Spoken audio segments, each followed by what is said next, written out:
You ever have one of those afternoons? You ever have one of those afternoons? I've had one. And I hope that we continue it on the Matt Murphy Radio Show on Super Talk 99.7 WTN.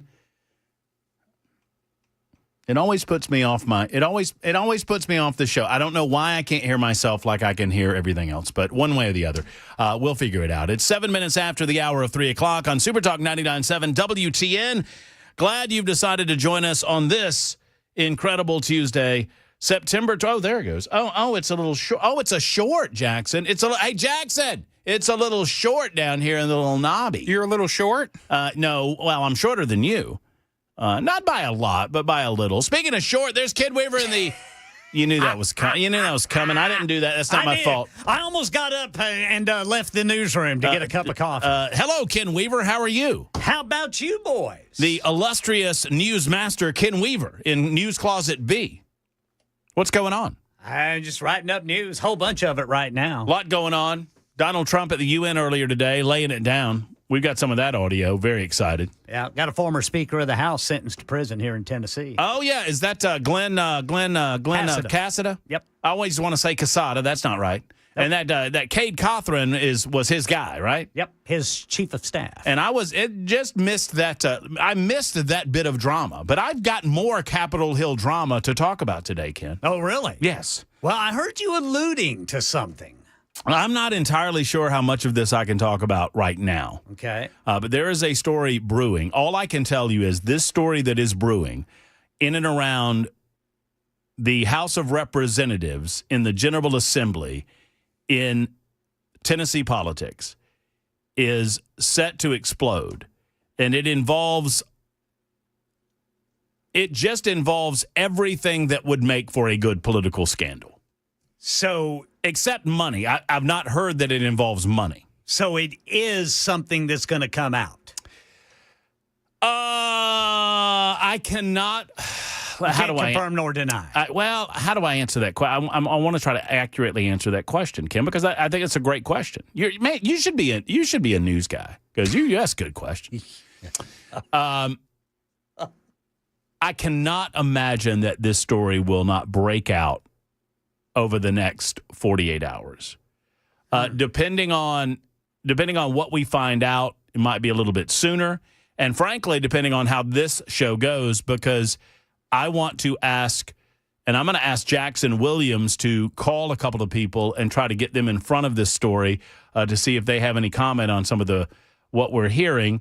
But it involves two lawmakers, and it involves a little bit of scandal, and I'm just going to leave it there for now. I just don't know how much I'm willing to say. I could say it all. I mean, I could talk about it all, but is there something illegal potentially involved in this story? Potentially, okay. What we believe is that there have been some reassignments of staffing duties in the Tennessee General Assembly that were done in an effort to keep a personal scandal quiet that involved two members of the House of Representatives. And I think you can probably fill in some of the gaps from there, but outside of that is what I'm willing to say right now, because I'm not here to lay it down before I get everything in order. And right now I've got a jigsaw puzzle that's about half unfilled. It's half unfilled, half filled. Yeah. So I'm only seeing about half of the picture right now. And I was unable to kind of complete that picture, but I was making some telephone calls, doing some of my own sleuthing, gathering information, trying to figure all of this out. And it will be a pretty impactful political story in as much as it involves people that are currently holding office. It involves the types of things that normally bring people down in terms of their political careers. And, there's only a few things that can bring a political career down. Jackson, you're not that familiar with how the political machine works. Can you think of what might bring a political career down? Unethical actions. Unethical behavior? Yes. That's something, sure. And that can involve money. It could involve power. It could involve undue influence. It could involve sex. I mean, these are the types of things. I mean, my goodness gracious. Just the year before you were born, young Jackson, a president of the United States of America was almost brought down because of a sex scandal in the White House. Who was that? That was William Jefferson Clinton, a.k.a. Bill Clinton. Speaking of Bill Clinton, you were talking about a short in your knob? What? Yeah, you said your knob was short? Oh, yeah, my knob. That's funny. You see, you're being funny. I saw what you did there. I recognize the funny. That's good. That's good. That's funny. No, I did have a short in my knob, and I fixed it. Thank you. Seems like a personal problem. You jiggle it. I jiggled it, and it fixed it. It was there was a little something I couldn't really hear. I was discombobulated. I didn't like it. I jiggled it, and it got better. No more than 2, though, correct? No. You don't want to jiggle it more than twice. I'm going to go put on a fresh pot of hot. Oh, yeah, that's probably a good idea, Ken. 13 minutes after the hour, we're going to stop talking to Jackson Williams. He's taking us down. He's taking us down a road we don't want to go down today. We got a lot to get into. I mean, my goodness gracious, there's a lot to get into. We had a poll last week on the Murphy Show on my X Machine page that I want to talk to you about a little bit. And I want to share some thoughts with you on it. And I want to give an opportunity for those involved. I did not mention any names at the time. I just wanted to get a sense of where y'all were at on this. This happened when did I put that poll up? Thursday or Friday? The poll about the political ads? Friday. Was it Friday? So Friday we put up a poll about at least 2 politicians in the 7th Congressional District race that were named in political ads. And we now know that one of them is a third-party group that's running ads in support of one of the candidates. That's Jody Barrett, right? So there are a couple of ads that are out that are calling Charlie Kirk by name. And I don't know if the other person involved in these political ads has pulled theirs down yet or not, but I want to find that out too. What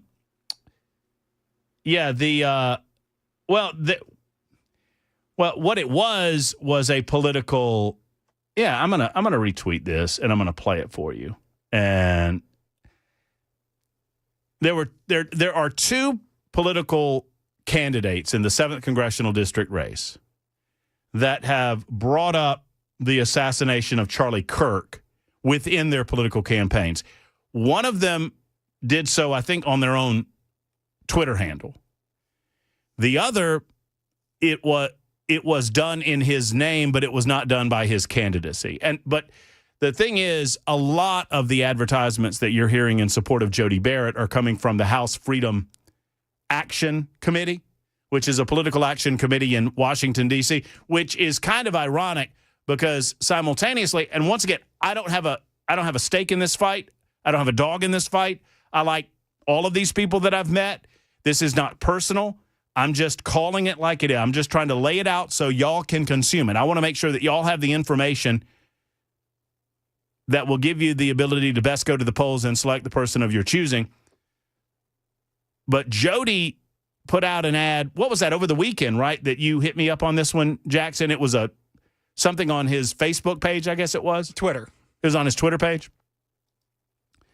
where Jody Barrett was doing some shooting or doing some hunting, and he recalled how frustrating it is that outside D.C. organizations were coming into the state of Tennessee and were dragging his name through the mud. And there's a lot of that going on. I mean, there are some outside D.C. organizations that have come into Tennessee, and they're dragging Jody Barrett's name through the mud. That much is true. And he lamented the idea that these outside big money organizations would be doing this. Well, Jody's also, and I'm just noting it, I don't hate him for it. I don't know that he has it. I mean, he would say he doesn't have anything to do with it, but there's an outside organization that is funneling hundreds of thousands of dollars in support ads for Jody Barrett. So this is an organization that is from Washington, D.C., so he's benefiting from the same type of organizations that he's criticizing, that are criticizing him. So it's coming from both ways, is my point. So in the midst of that going on, one of these organizations put up an ad where they bring up Charlie Kirk. And several of you commented on it last week, and so we ran a poll, and it was overwhelming. I said, bringing Charlie Kirk up in a political ad is, and I think I tried to leave it as simple as possible, and I said, is it out of bounds? Oh, no, is it fair, out of bounds, or gross, and it needs to be pulled? And gross needs to be pulled almost got half of the votes. It's like 49%. 86% of the votes said it was either out of bounds or gross and needed to be pulled. And it was an organization supporting Jody. And once again, I think Jody says that I believe that he said this to Chris Hand earlier today via text. I think I was listening to Hand right as I got out of physical therapy. Jody says he has nothing to do with it. Well, here's what I do know, that if they're speaking on behalf of Jody, someone within his orbit could get to these people and say, hey, you need to pull this ad. And I hope that that's what they do. And we'll find out. We can call Jody and see where he is on that. The other one came from Lee Reeves, where, and I've not seen, I need to pull the ad so I can let you listen to the 30-second ad, but what the tweet said was, and it's an ad for Lee Reeves for Congress, and it was put up on the X machine, and it says, woke is a mental illness, and these deranged radicals have us in their crosshairs. They shot our president. They killed Charlie. They are hell-bent on tearing America apart. It's time for an American revival. I'm running for Congress to stand with President Trump. So I don't disagree with necessarily the sentiment, but the idea that you're parlaying that into a political ad. I like Lee Reeves. I like I say, I like Gino. I like Lee. I like Jody. I like Matt Van Epps. I like Stuart Parks. I like Trey Whittam, and I think those are the only ones that I've met that are currently running in the 7th Congressional District race. If you don't think this is out of bounds, then I'd love to hear from you. If you do, I'd love to hear from you. And hopefully they'll see better or think better, the people that are making these decisions, and they'll decide that the state of Tennessee deserves better than to use Charlie Kirk's death as a political trampoline in a hotly contested political race. It's out of bounds for me. And once again, I'm not mad about it. It's just out of bounds for me.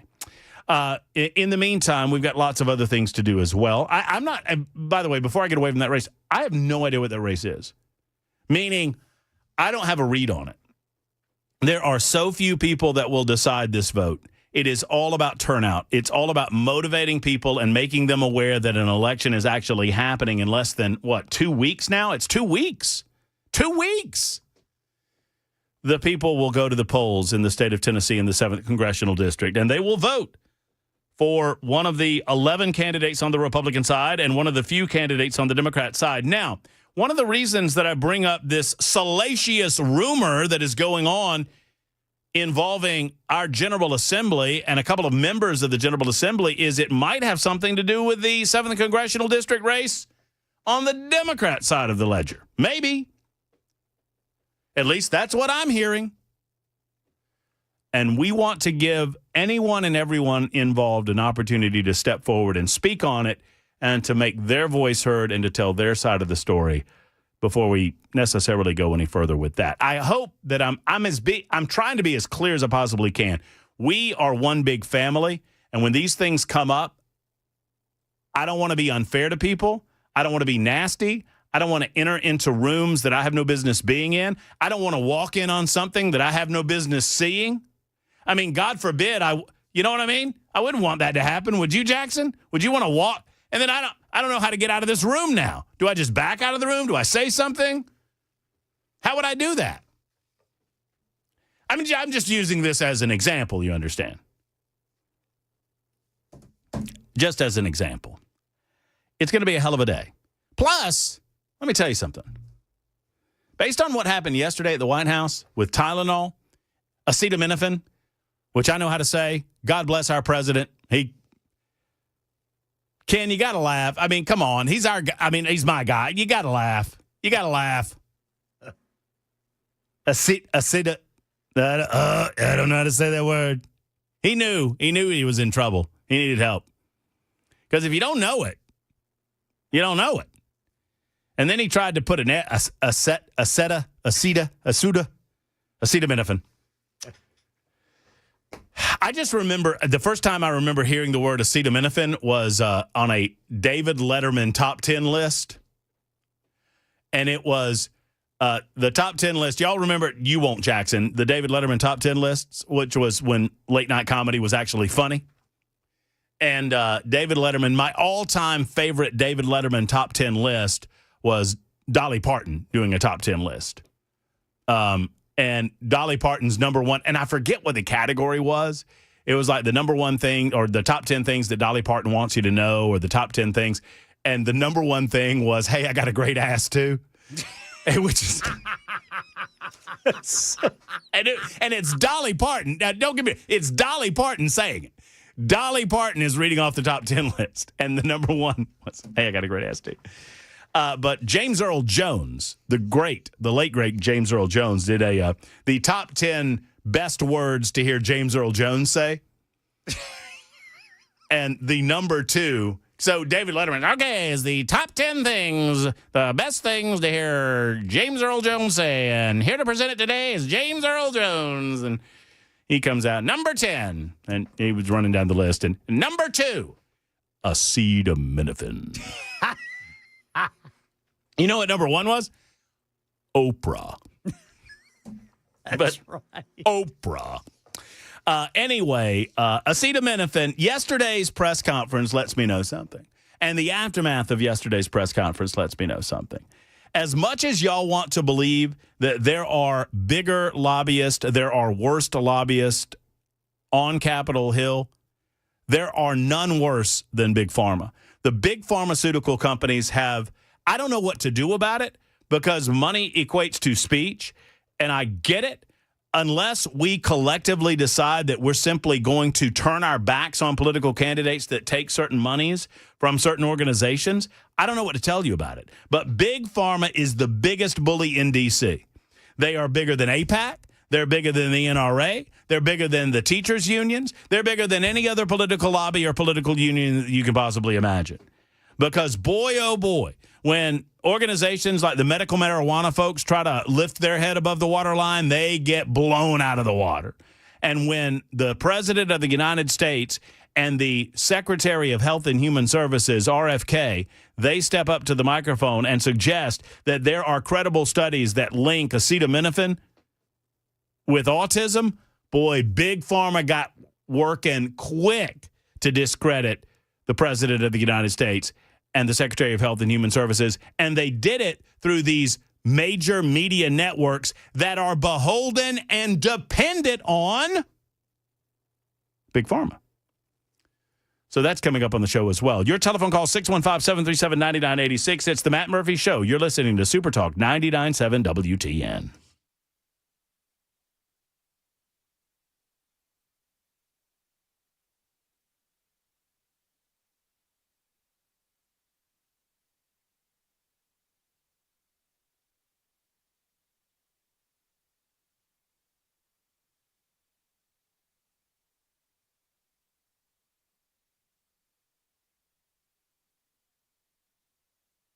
Hello, friends. Matt Murphy for Volunteer Outfitters up in Hendersonville. Worth the drive from anywhere within the sound of my voice. I often talk about coming from Nashville and getting on Vietnam Veterans Parkway and then getting off on New Shackle Island Road, taking a left, and then they're right on the left. But anywhere that you're coming from, they are online at Tennessee Outfitters.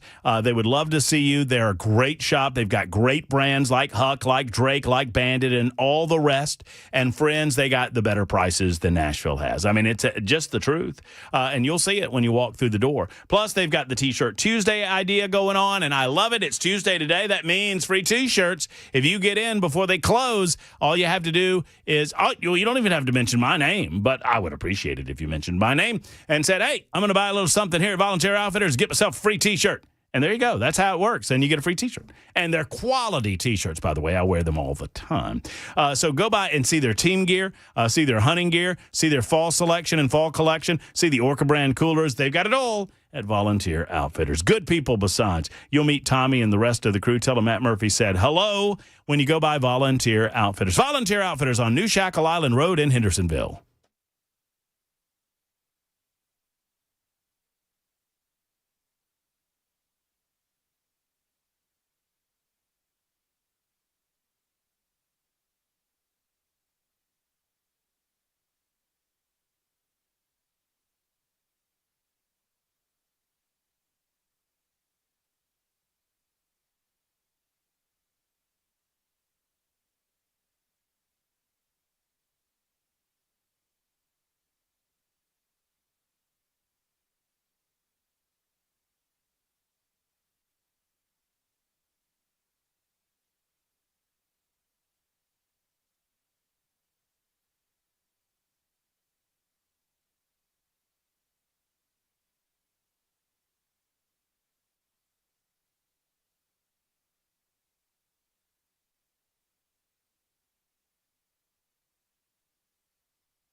I'm Ken Weaver with your top stories. We are looking at the potential for strong to possibly severe thunderstorms today and tomorrow. Today, we've just had kind of the garden variety showers and a few storms. Nothing severe so far. Keep your fingers crossed on that because this is Middle Tennessee. Former Tennessee Speaker of the House Glenn Cassida has learned his fate. Here's Channel 4's Lydia Fielder. Cassida and his former aide, Kate Cothran, were convicted in May on more than a dozen corruption and conspiracy charges. Cassida will have 1 year of supervised release. He has to pay a $30,000 fine as well. He'll also have to forfeit $4,600 in profit made from that scheme to the federal court. Cassida's defense attorneys have stated their intention to appeal.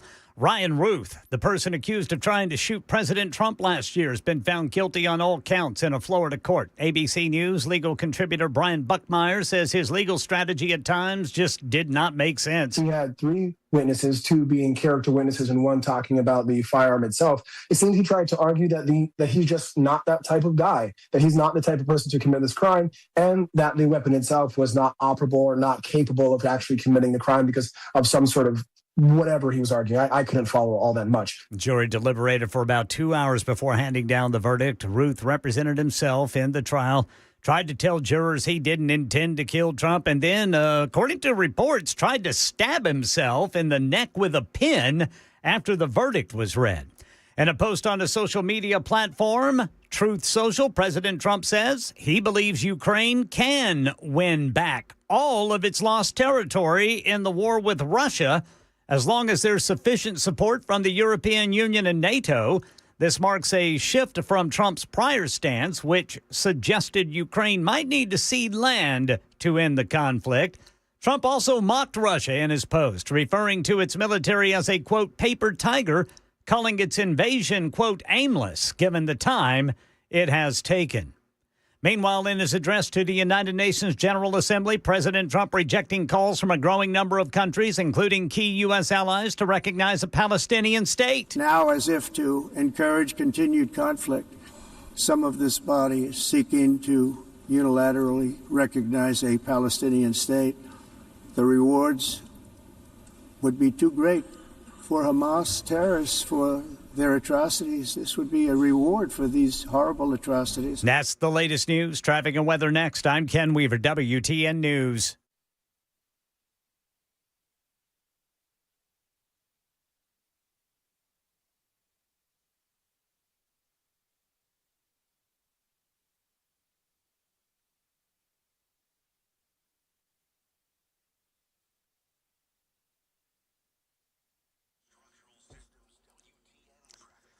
Got a crash on the North Loop downtown. It is northbound near Rosa Parks Boulevard. Then Rivergate stop-and-go traffic, 65 northbound between Vietnam Veterans and Rivergate. And then in Woodbine, got a disabled vehicle on the shoulder, 24 eastbound at I-440. I'm Ken Weaver.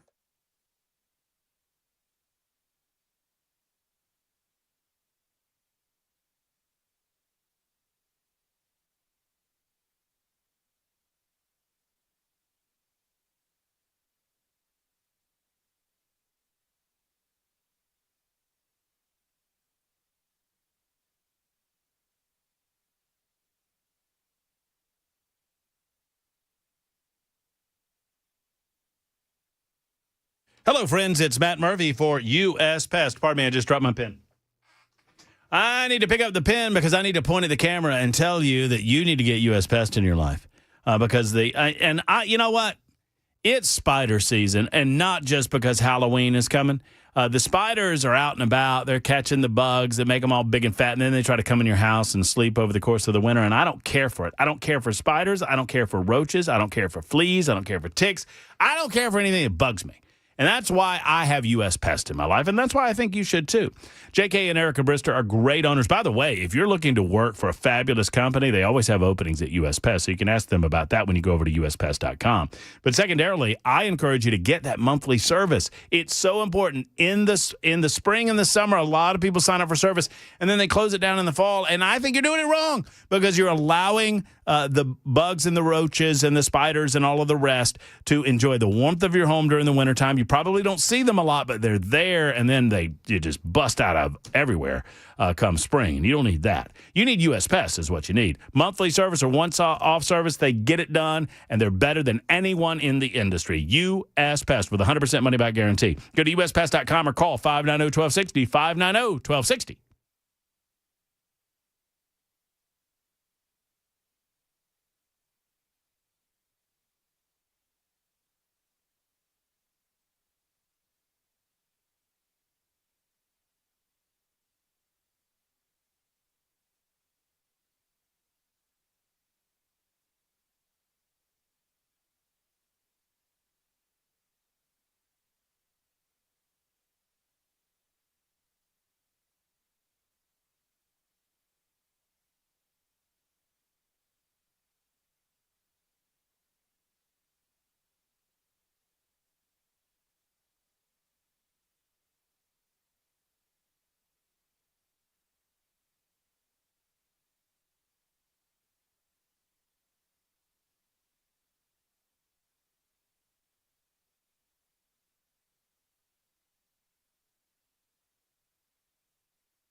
Hello, folks. Matt Murphy for the Wellness Institute of Nashville. I made the switch to Dr. Mitch, Dr. Ashley, and the rest of the team at the Wellness Institute. Man, they're great at what they do. This brand new spinal decompression, and it's been around for a few years now, but it's relatively new to all of us who have experienced pain over a number of years. And I went through debilitating back pain, lower back pain. It truly was pretty bad. And it flares up from time to time, but I don't worry about it anymore because I've got the Wellness Institute of Nashville to help. Pain is bad. That's why their website's called painisbad.com. That's painisbad.com.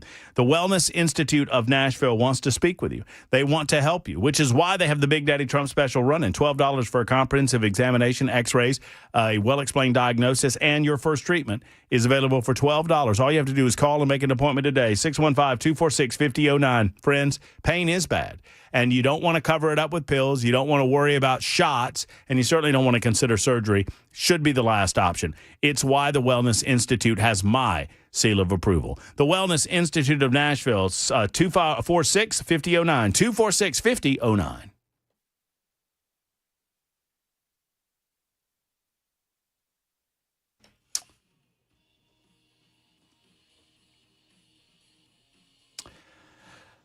Oh, what a tangled web we weave. Oh, what a tangled web we weave when first we practice to deceive.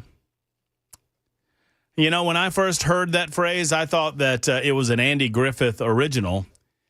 I later learned that it was a William Shakespeare original, but I first heard it on the Andy Griffith Show. Y'all remember that? Right at the end, it was the fellow from out of town that had duped Barney, and he was the shady fellow with the little pencil mustache. Had him buy that car? No, was that the car? I don't think that was the car. I thought that was the jewelry heist where he. Oh yeah. Andy busted him coming out of the.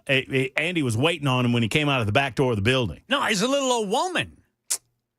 Well, the little old woman was the car ring. Yeah, but she was also a thief. There was a little old woman who wore a big old coat. Yeah.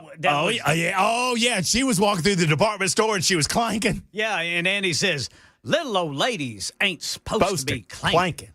No, the one not to be clanking. The one I'm thinking about is the guy comes out. He's robbed the jewelry store or whatever it is, and Andy reaches and he's got a cigarette. And Andy reaches over and he lights his cigarette for him. And the guy kind of looks and he says, "Oh, what a tangled web we weave when first we practice to deceive."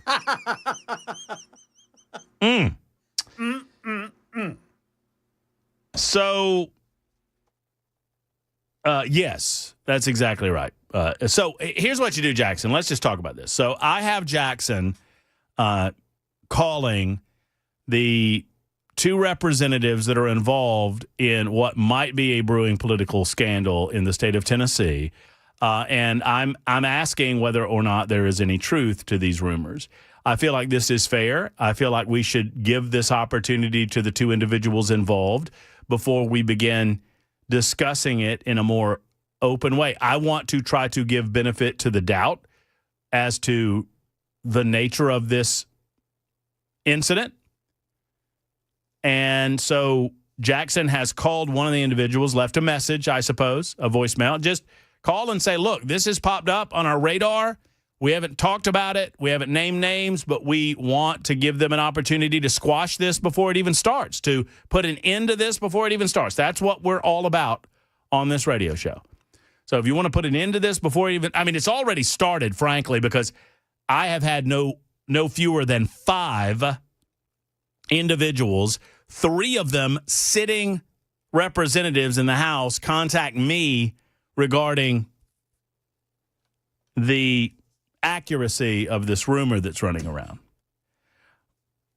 which might not make it to air if it did not involve a staffer who is employed by the state of Tennessee that has apparently been reassigned, dare I say, punished for becoming aware of what was going on. And so what we have been told is that an individual staffer became aware of what was going on, and based on that awareness, there was an effort to keep it quiet, and because of an inability to do that, people are getting reassigned, and this is just what we're hearing. And look, I was born at night, but I was not born last night, so when I get this amount of smoke in my field of vision, I feel like we need to kind of address it here because, frankly, there are some decisions that need to be made fairly quickly involving future political aspirations that might be dramatically affected based on this matter that I'm talking about. And I'm not trying to be opaque. I promise you, I'm trying to be fair. Voicemail? Voicemail was full on the second one. Oh, was it now? Couldn't even leave a message. Well, we'll keep trying. We'll keep trying. The second one was the, yeah, okay, I got it. All right. Look, 0175, any truth to this at all? I don't know that I'd be talking about it if I didn't believe that there was any truth to it. So, I mean, and it's odd how this thing I mean, things like this, of this nature, spread like wildfire, and I'm trying to be as fair as I possibly can be. And I'm trying to slow roll this, if I at all can, to give those involved an opportunity to explain themselves. But if it is of the nature that it has been described to me, then it's all going to bust out within the next 48 hours anyway. So we want to give the individuals an opportunity to speak. I'm going to send you a screenshot, Jackson, and I'll give you the chance to call this person on the screenshot and tell them that we would love to be well, I'll tell you what, I'm not going to do that because I want to talk to that person myself if we can get them on the phone. That's the third party that's involved in all of this. 44 after the hour, Super Talk 99.7 WTN. 2222 says, what's done in the dark will come into the light. Now, that's the truth. Did you hear, man, oh man, that reminded me a little bit of Elon the other day. Did y'all hear that the other day from Elon Musk? Oh my goodness gracious. I don't know. I got completely squirreled on that. When Elon Musk said this the other day, I think I have the quote pulled up where he was being interviewed by what seemed to be a foreign entity. Oh, here it is. I've got it pulled up here on audio and video, as a matter of fact. It was a longer interview, and I want to say that this individual's German. And they were asking, why are you here? And why was it so important for you to be at the Charlie Kirk Memorial? And then they asked a question, why was he killed? And Elon, what you could tell that Elon was a little annoyed. I might be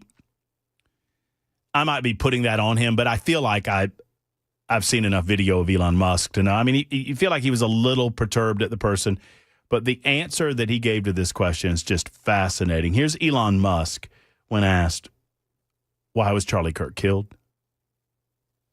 Well, Charlie was someone who believed in dialogue, in open debate. He was a man of ideas. He spoke eloquently. He basically never even raised his voice. He was a man of peace. Mm-hmm. And now he's been murdered in cold blood.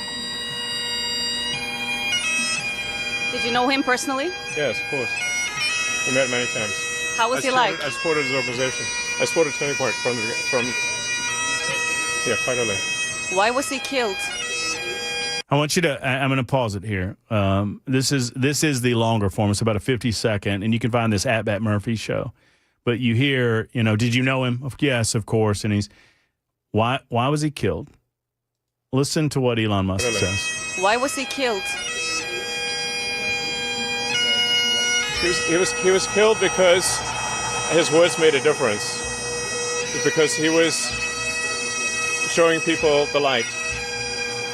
And he was killed by the dark. Thank you, sir. And then he walks off. He was killed because he was showing people the light, and he was killed by the dark. The light always comes.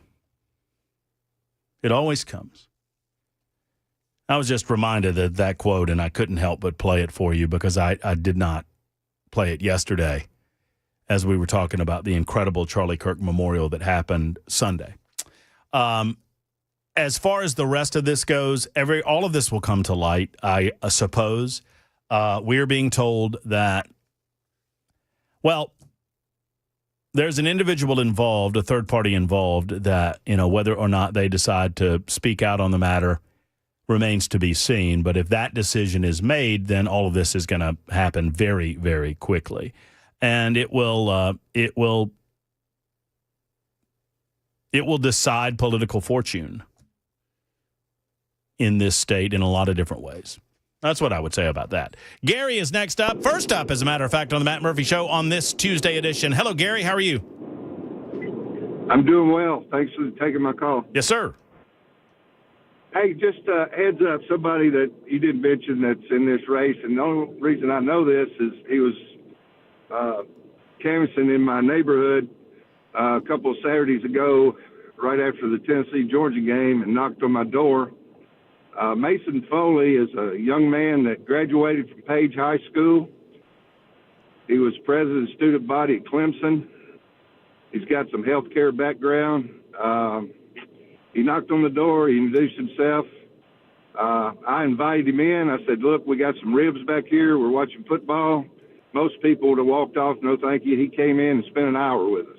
Oh, wow. And I was extremely impressed with his knowledge. And I know several of the people that are in this race. And, I'm not against attorneys in principle, but I'd like a new face in the congressional seat. So anyway, I'm surprised, I'm surprised, Gary, Mason, being a graduate of Clemson, wanted to watch any football.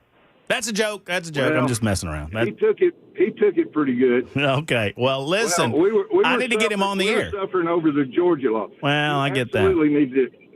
You absolutely need to get him on the line. I'm looking at his.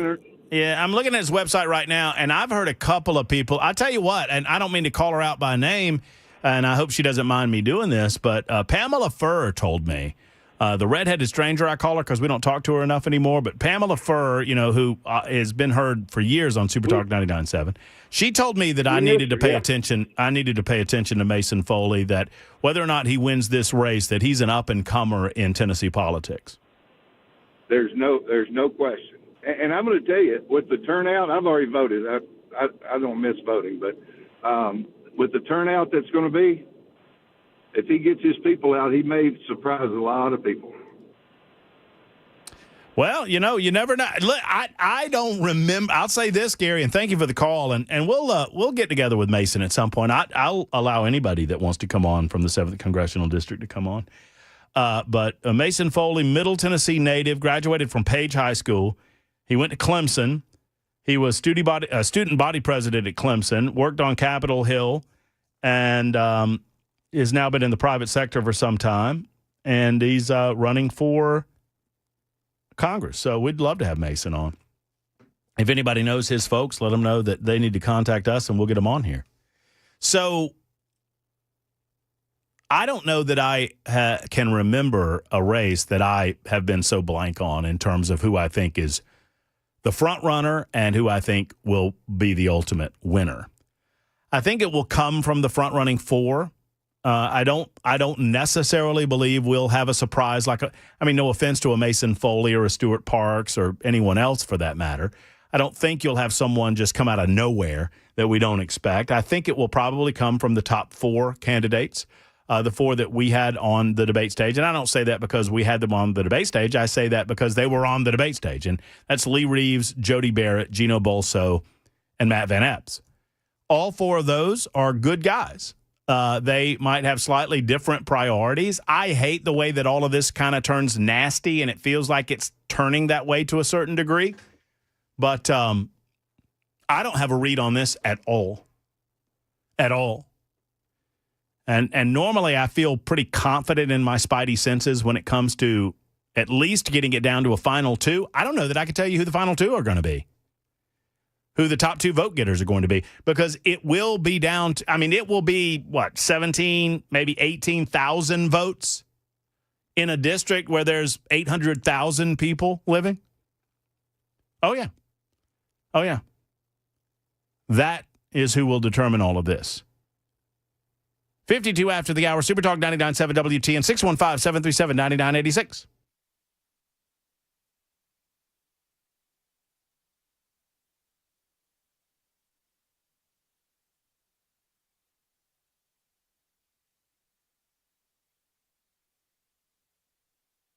Hello, friends. It's Matt Murphy, and I want to talk with you for a moment about Defense Systems. You know, Defense Systems is not here to frighten you. They don't need to do that anymore. Just turn on the television, and you'll be frightened enough.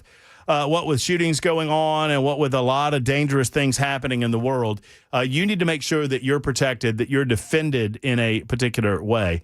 And Defense Systems can do just that. If you're a business owner or you're a decision maker at a business, perhaps you're a decision maker at a school, a corporation, a healthcare facility, law firm, manufacturing facility, corporate headquarters, any place that people gather, I want to introduce you to Brink Fiddler and Defense Systems. Allow them to sit down with you and talk with you about how they can assist. What do they do? Well, they are experts in active shooter response, workplace violence prevention, security and improvement consultation, site survey assessment, emergency and intruder action plans, everything that you need to make sure that your facility is as secure as possible and to help your staff understand what to do in the unlikely event that something negative should happen to you. Obviously, the possibilities are very low, but they're not zero, which is why I like to say hope is not a plan. It is time to get trained with Defend Systems. 615-236-6484. 236-6484 is the telephone number for our friends at Defend Systems, online at defendsystems.com.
A former Tennessee Speaker of the House headed to prison. We'll tell you about it at 4 on Super Talk 99.7 WTN.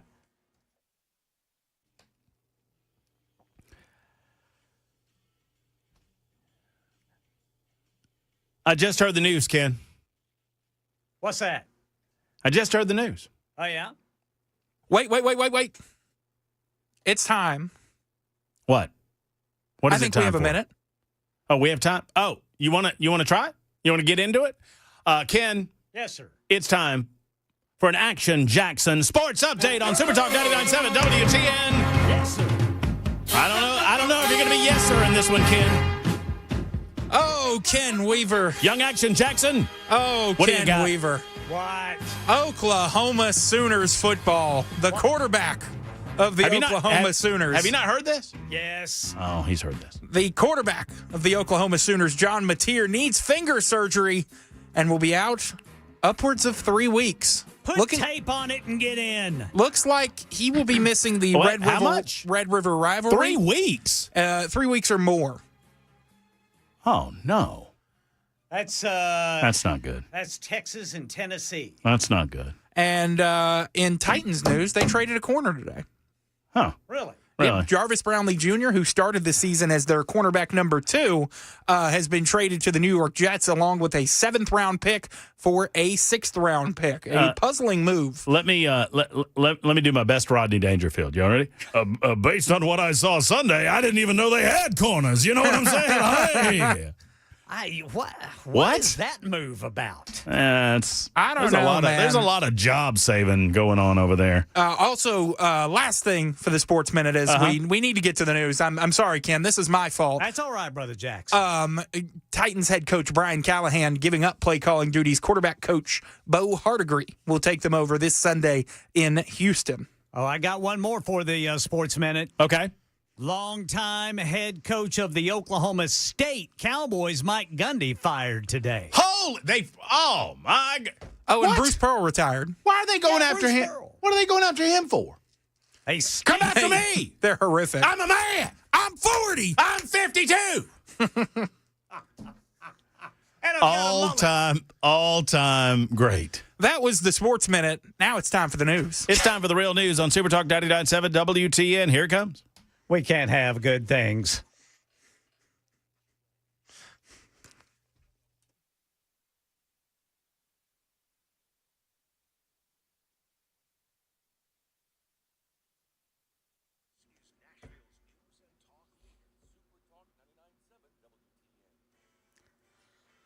I'm Ken Weaver with your top stories. We've got the full forecast and traffic coming up in 5 minutes. Former Tennessee House Speaker Glenn Cassida is headed to prison. Cassida is sentenced today to 3 years in federal prison for his role in a kickback scheme stemming from a fraudulent company. Prosecutors say he and his former chief of staff, Cade Cothran, created to secretly profit from taxpayer-funded mailers. In addition to prison time, Cassida must pay a $30,000 fine. It'll serve 1 year of probation after his release. Cothran was sentenced to 30 months in federal prison the week prior, and reports say that Cassida's attorneys plan to appeal. Ryan Ruth, the person accused of trying to shoot President Trump last year, has been found guilty on all counts in a Florida court after the verdict was read, that is. Ruth was forcibly removed after an outburst. ABC's Catherine Falder says ABC News producer Peter Haralambos was watching the proceedings when the outburst unfolded. What happened, according to Peter, who observed this, was that 4 armed marshals, U.S. Marshals, who are obviously in that courtroom, surrounded Ryan Ruth, who appeared to stand once the jury left the courtroom. He was surrounded by the marshals who walked out of the courtroom. His daughter, Ruth's daughter, Sarah Ruth, was seated in there yelling, "Dad, I love you. I will get you out." But there was some sort of outburst in the court. Yeah, the jury deliberated for about 2 hours before handing down the verdict. President Trump said the Ukraine can win back all of its lost territory with the help of the European Union and NATO, making a shift from his prior suggestions that Ukraine may need to cede land to end the war. President Trump's updated position follows his meeting with Ukrainian President Volodymyr Zelensky on the sidelines of the United Nations General Assembly. Asked if he still trusts Russian President Vladimir Putin, President Trump told reporters today he'll let them know in about a month. It's yet another timeline set by the president on a question about where the push for a peace agreement is going. The president was also asked, do you think that NATO countries should shoot down Russian aircraft if they enter their airspace? Yes, I do. Earlier today, Secretary of State Marco Rubio was asked if the U.S. was prepared to participate in shooting down Russian jets. He said, quote, I don't think anyone said about shooting down Russian jets unless they're attacking. Karen Travers, ABC News, the White House. That's the latest news. Traffic and weather next. I'm Ken Weaver, WTN News.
South Loop, we got a crash 40 eastbound at 65, and then 65 northbound near Rosa Parks Boulevard.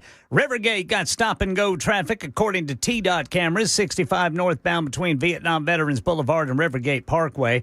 Woodbine, a disabled vehicle off on the shoulder, 24 eastbound at I-440. Talbot's Corner got a crash, reported 65 southbound after Trinity Lane. I'm Ken Weaver.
Super Talk 99.7 WTN. My name is Matt Murphy, and this is the Matt Murphy Radio Show. Who's on line one, Jackson? It just says anonymous. Is it anybody that I want to talk with? I mean, I'm just asking. You know, we try to reserve those telephone lines for on-air communication, don't we? Yes, indeed. Is that Mr. or Mrs. Muss? Well, it might be. Well, I don't know. Well, let's find out together. We're going to find out. Let's see. Why did Ken start putting so much emphasis on his name at the end of his news reports? Because it sounds cool. That's why. What do you He's Ken Waver.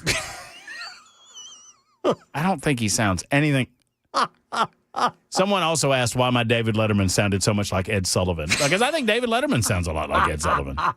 Really big shoe. Hey, big shoe. Really big shoe. Ooh, Ladies and gentlemen, the Beatles. I have just picked the movie you are going to watch when we start up movie reviews. So we're going to do this thing starting this Friday, Ken. Okay.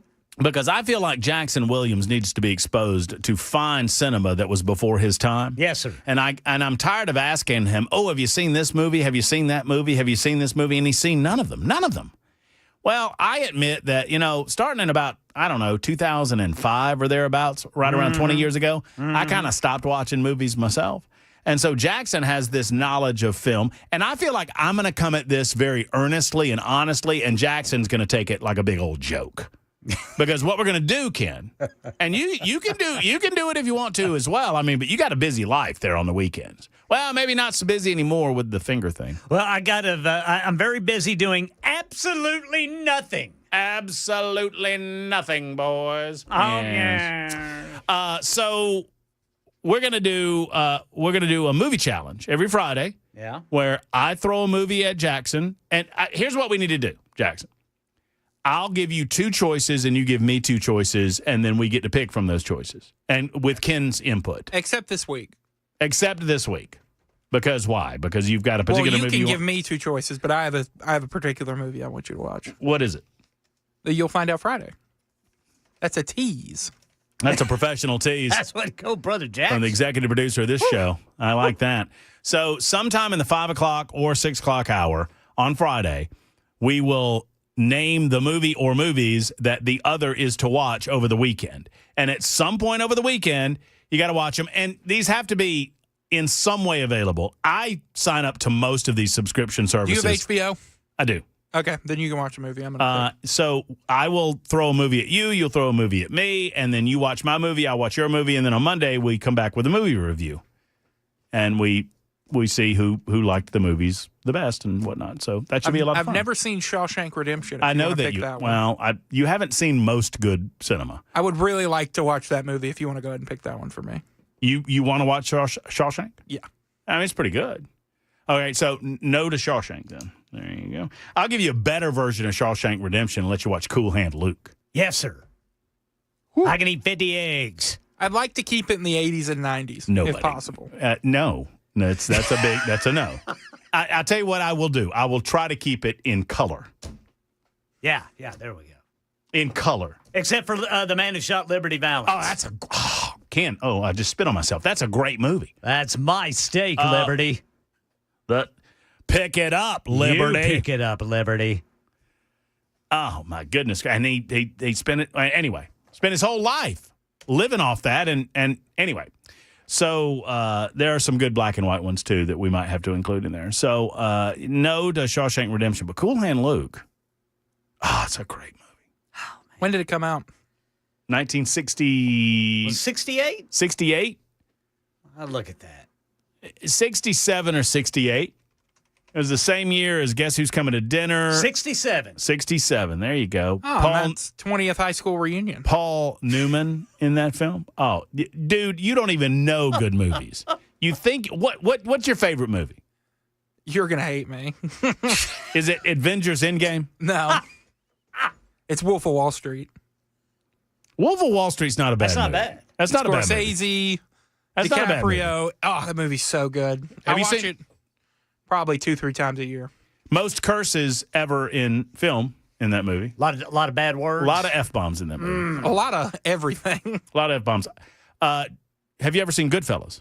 No. Oh, that's based on a true story. It is one of my dad's favorite movies. Dance, Spider. If you, Spider. Shoot. That's so good. If you don't watch Cool Hand Luke, you'll miss the car washing scene. Oh, woo! You don't want to miss that, Brother Jackson. Oh, Lucille. How you know her name is anything that looks that good has got to be named Lucille. Look at there. Only thing holding that top on is one little safety pin. Come on, safety pin. Golly, that's great. So, yeah, we'll figure that out on Friday. We'll do that a little bit later on. 13 after the hour. So, Jackson, you pick a movie. I pick a movie. We watch the movies, then we review them. That's the deal? That's the thing? Yeah. That's what we're doing? Awesome. Okay. I can't wait for that. It'll be good. And Ken can comment on those films that he has seen. You're not going to tell me what my movie is? I'll tell you what your movie is. My movie's Cool Hand Luke. Well, not necessarily. I thought I'd get a choice. Cool Hand Luke or Goodfellas? Goodfellas. I'll watch Goodfellas this weekend. Well, what do I get to watch? Let me make sure I have the title right. It is about David Letterman and Jay Leno. Oh, is it called The Late Shift? Yes. Have you seen it? I have not. That's your movie. Oh, jeez. It's really good. Okay. I'll watch. It's okay. It's not really good, but I enjoyed it. It's a fun movie. I'm just waiting for you to slide down this trail. It's really good. Well, it's not really good. I enjoyed it. Well, I didn't enjoy all of it. I enjoyed some of it. Well, it's not really a good movie at all, but I want you to watch it. Let me give you a premise. It's an HBO made-for-TV movie. Uh-huh. So it is not like peak cinema, but it's a fun movie. Mm-hmm. Okay. Cool Hand Luke was nominated for a lot of major awards. And I believe that the guy who played Dragline won an Oscar. He won Best Supporting Actor. That was George Kennedy. Yeah, there you go. George Kennedy. Nobody can eat 50 eggs. Why didn't you say 25? That seemed like a nice round number. Oh, it's a Jesus allegory there, Jackson. I don't know if you understand that, but it's a Jesus allegory. 15 after the hour, Super Talk 99.7 WTN. So we got called back so in the first hour of the show, we have learned about something that's going on at the General Assembly amongst a couple of lawmakers. And I'm not prepared to say more than this.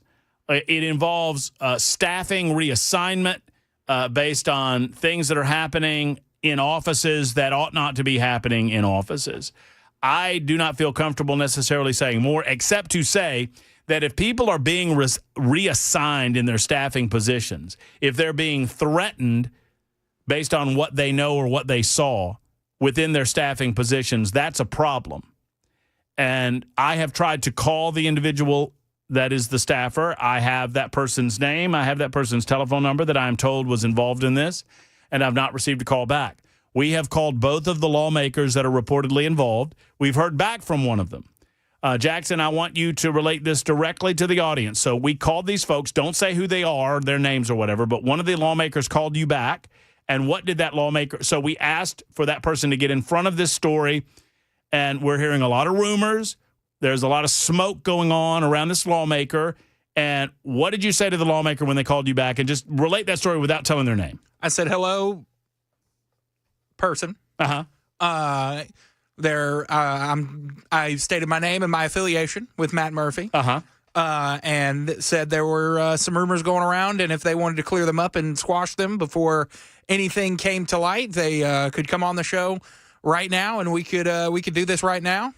Uh-huh. And that's how I ended it. And what did they say?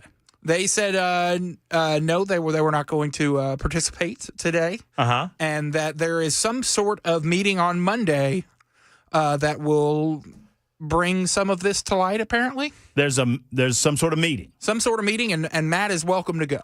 I'm welcome to be there. Yes. So I would assume that this is a meeting open to the public. I would assume so. Okay. And also, and he did say there are some false rumors going on. He or she. He or she. They or them. Z or Zim. He. So you could go ahead. He said they were false. Yes. These are not true. Okay. Oopsie. All right. No, that's okay. That's all right. I mean, I think based on what we said at the beginning, we can kind of assume that it's a male and a female involved in this. 17 minutes after the hour, Super Talk 99.7 WT, and it's Donna's turn. Hey, Donna, how are you? I'm great. How about you? I'm wonderful, Donna. Thank you for calling. This is my first time to call, and I've been listening since Rush and Phil Valentine for years. What? But I'm calling about something not so important, but kind of funny. Okay. When my brother and I were early teenagers, there was a gift shop in Hot Springs, Missouri called in the Garden of Eden. And about that time, Inagata Devita was pretty popular.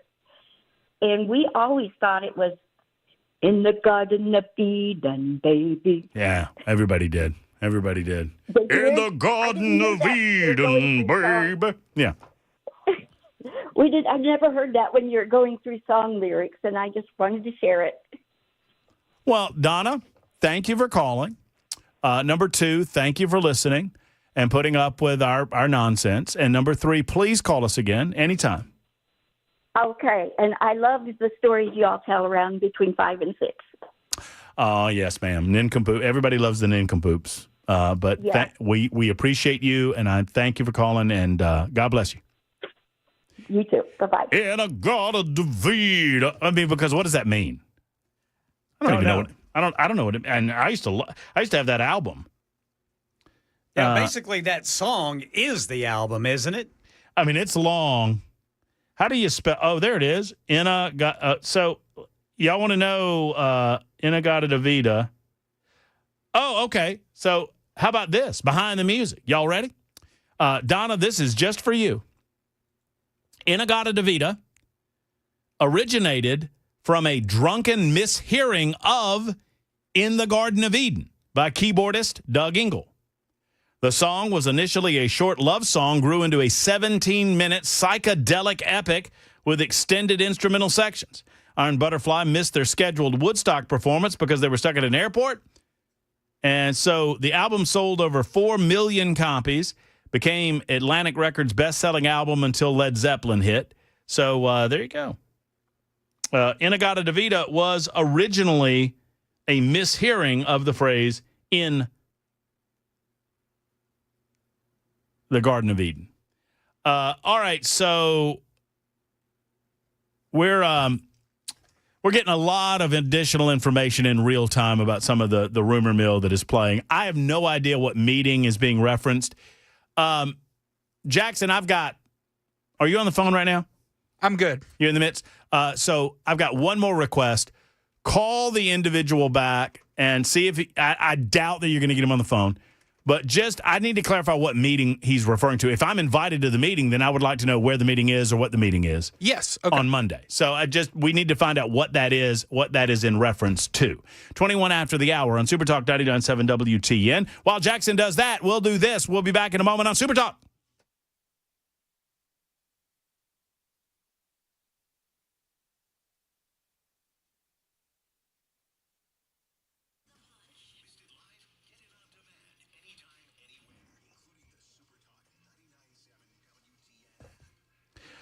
Hello, friends. Matt Murphy for Alpha and Omega. Alpha and Omega, they are great at what they do. Michael and his team of experts come into your business, and they settle your issues involving IT. And you don't have to worry about them anymore. Isn't it nice? You're in the clothing business, or you're in the retail business of some sort, or you're in whatever your business might be. Maybe you're a dentist. Maybe you're in the services industry.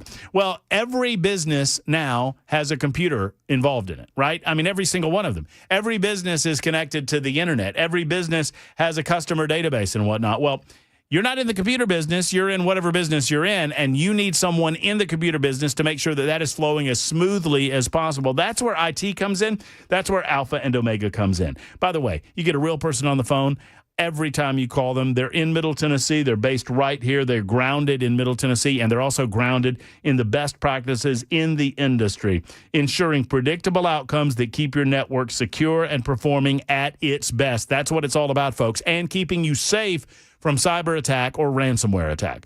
That's what it's all about at Alpha and Omega. Go to Alpha and Omega's website, AandO.net, AandO.net, or call 615-784-0096. If you're a business owner, you owe this call to yourself. 615-784-0096 for Alpha and Omega.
President Trump's stance on Russia's war on Ukraine seems to have shifted.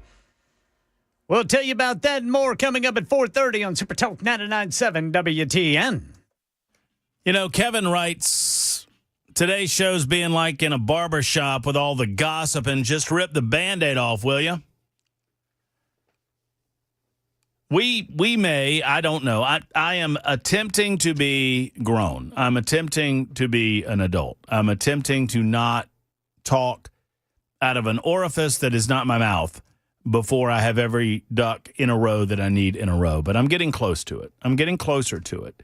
But let's just say that that in politics, I have noticed over the years that there are a few things that can bring political figures down. Power control, sure. A desire for both. Ego, obviously. Sex, money, drugs. I mean, Ken Weaver's been reporting on Glenn Cassida. And I guess Cade Cothran was his chief of staff when he was the Speaker of the House. This is before my time. I don't know a lot about that story. But what I have learned about that story is that it involved power and money and control and an effort to utilize one's position in order to elevate all of those things. Getting a telephone call. My apologies. So we'll try to lean on our better nature, at least until such time as we feel comfortable reporting these things back to you. But if it's true, if what we are hearing is true, then 2 representatives need to step down from their positions immediately. 2 state representatives need to step down. If this rumor is true, and it's not even close. You say, well, Murphy, maybe they have a good reason for what. No. If any of this is true, they both need to resign their position as representatives today and move on with their lives. And hopefully, at least in one case, move on with their family life. So that's what I'll say about that. Dylan is next up. Hey, Dylan. Hey, Chad. Hey, my name's not Chad, Dylan. Oh, my bad. So my thing. Hey, hey, Chad. Hey, Dylan, do you know my name? Is it Chris? No, I don't. I don't know which show I'm on. I just got off work recently. All right. Well, so, I mean, would it be rude for me to tell you that you got to figure out my name before we can talk anymore? Oh, let me see how to pull up the Google. Yeah, I don't get to listen at this hour normally. That's the whole thing. Well, I mean, do you know who you're calling? Do you know who you're I mean, are you listening to me right now?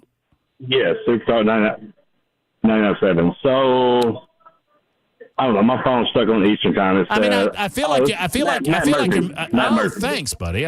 Thank you. I appreciate that. Is your name Dylan? Your name's Dylan?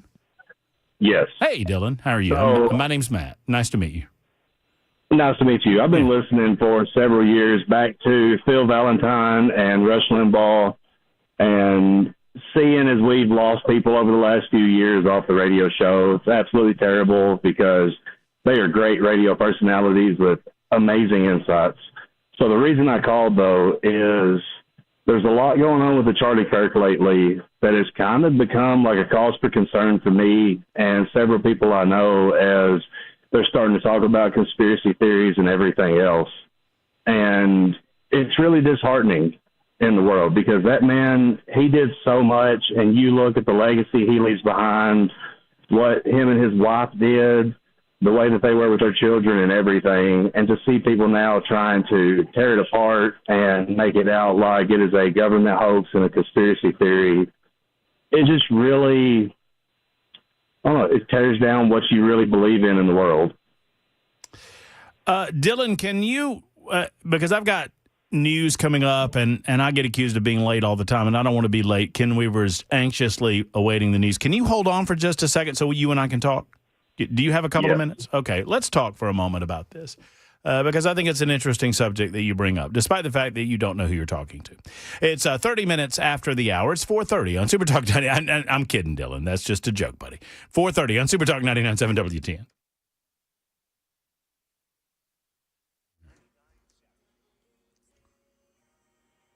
I'm Ken Weaver with your top stories. Got the full forecast and traffic in 5 minutes. President Trump's stance on Russia's war on Ukraine seems to have shifted.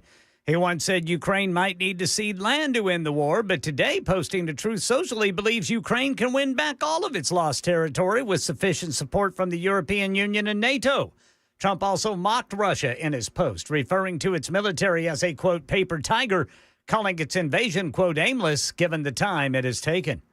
Ryan Ruth, the person accused of trying to shoot President Trump last year, has been found guilty on all counts in a Florida court. ABC News legal contributor Brian Buckmeyer says his legal strategy at times just did not make sense. He had three witnesses, two being character witnesses and one talking about the firearm itself. It seemed he tried to argue that he's just not that type of guy, that he's not the type of person to commit this crime, and that the weapon itself was not operable or not capable of actually committing the crime because of some sort of whatever he was arguing. I couldn't follow all that much. The jury deliberated for about 2 hours before handing down the verdict, and reports say U.S. Marshals had to stop Ruth from stabbing himself with a pen.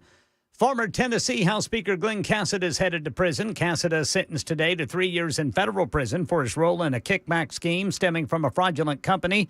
Prosecutors say he and his former chief of staff, Cade Cothran, created to secretly profit from taxpayer-funded mailers.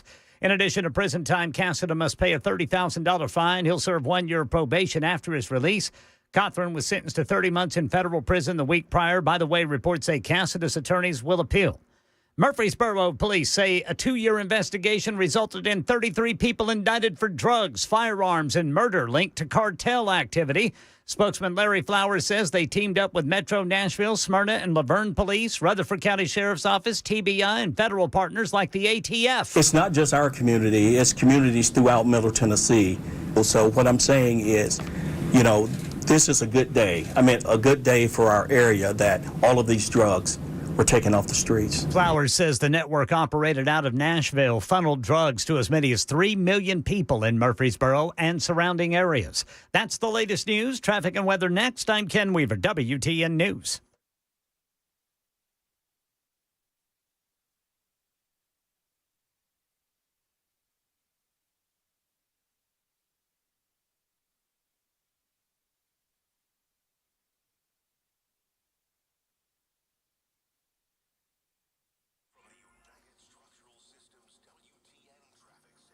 Stop and go traffic 40 eastbound between Fessler's Lane and the 2440 split. Sylvan Park, a disabled vehicle, westbound right shoulder block, 440 westbound at Murphy Road.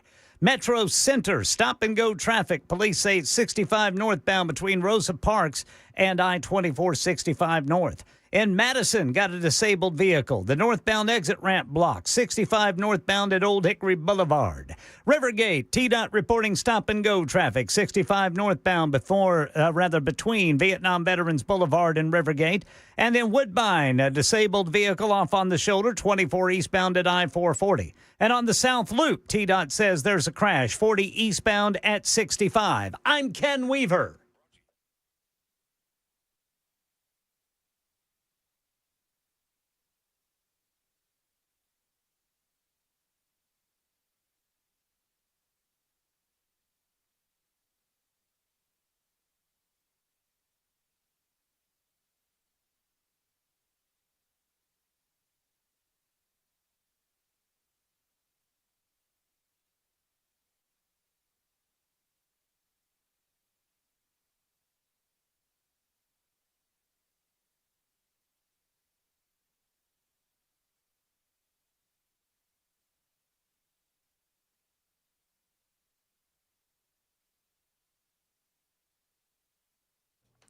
Hello, friends. It's Matt Murphy. And, repair shops don't pay their techs a lot of times what they should, but you'll never find that at Eurofix. A decent technician makes 50 to 60 grand a year. A good tech can make double that, and a really, really good technician who's really fast and good at what they do can make even more than that. And they're a mechanic, right? So if you can believe it, they can make, $160,000, $170,000 a year. And a lot of people look down on mechanics, and they should not. Local owner Aaron Stokes is an ex-mechanic, and mechanics are what make the world go round. And I know that because my grandpa was a mechanic, and I absolutely love mechanics. Everything out there has to be worked on.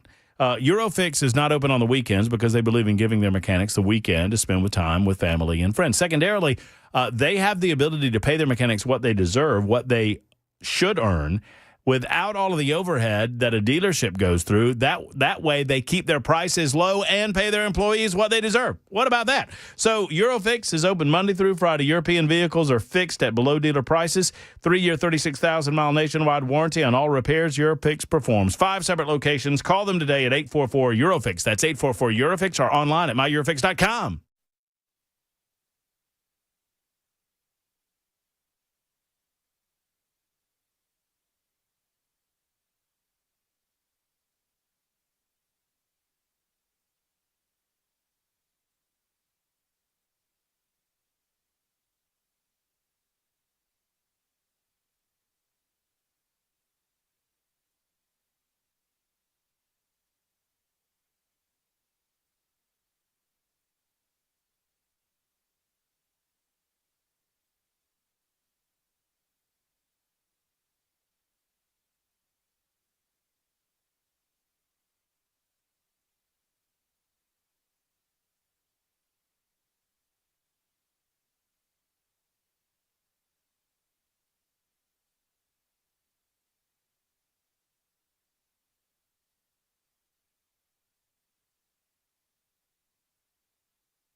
Super Talk 99.7 WTN. My name is Matt Murphy, and this is the Matt Murphy Radio Show.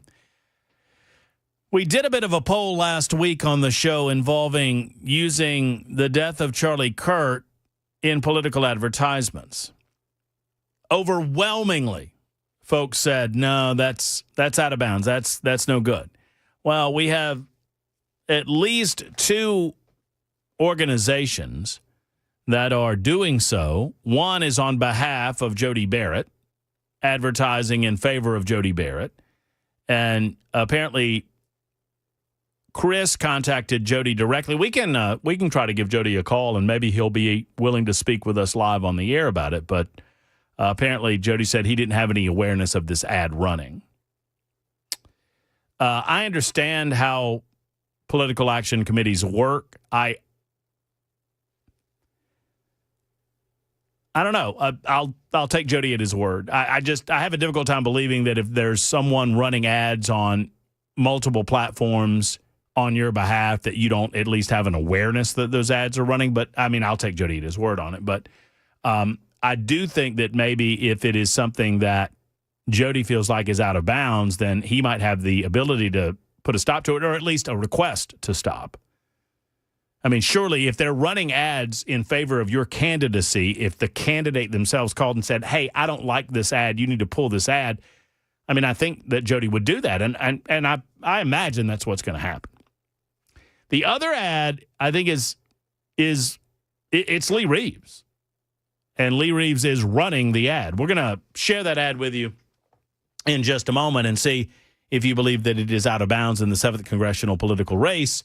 And I have no idea where this race is. I am inclined to try to get a sense of where you are on it if you're in the 7th district by asking you to call me and tell me what's the deal. 615-737-9986. I mean, who you got? You got Jody, you got Van Epps, we had a call earlier about Mason Foley, said they appreciated Mason Foley. Where you at? Where you got? In the meantime, it's Dylan. And Dylan, let's just reset for a minute. You were talking about Charlie Kirk and the assassination of Charlie Kirk a couple of weeks ago. Just kind of reset for us about where you're at and what your question is. So I had a phone call with a friend of mine, and she's got 2 young kids, and she was talking about the impact that seeing the video of his death had on her children.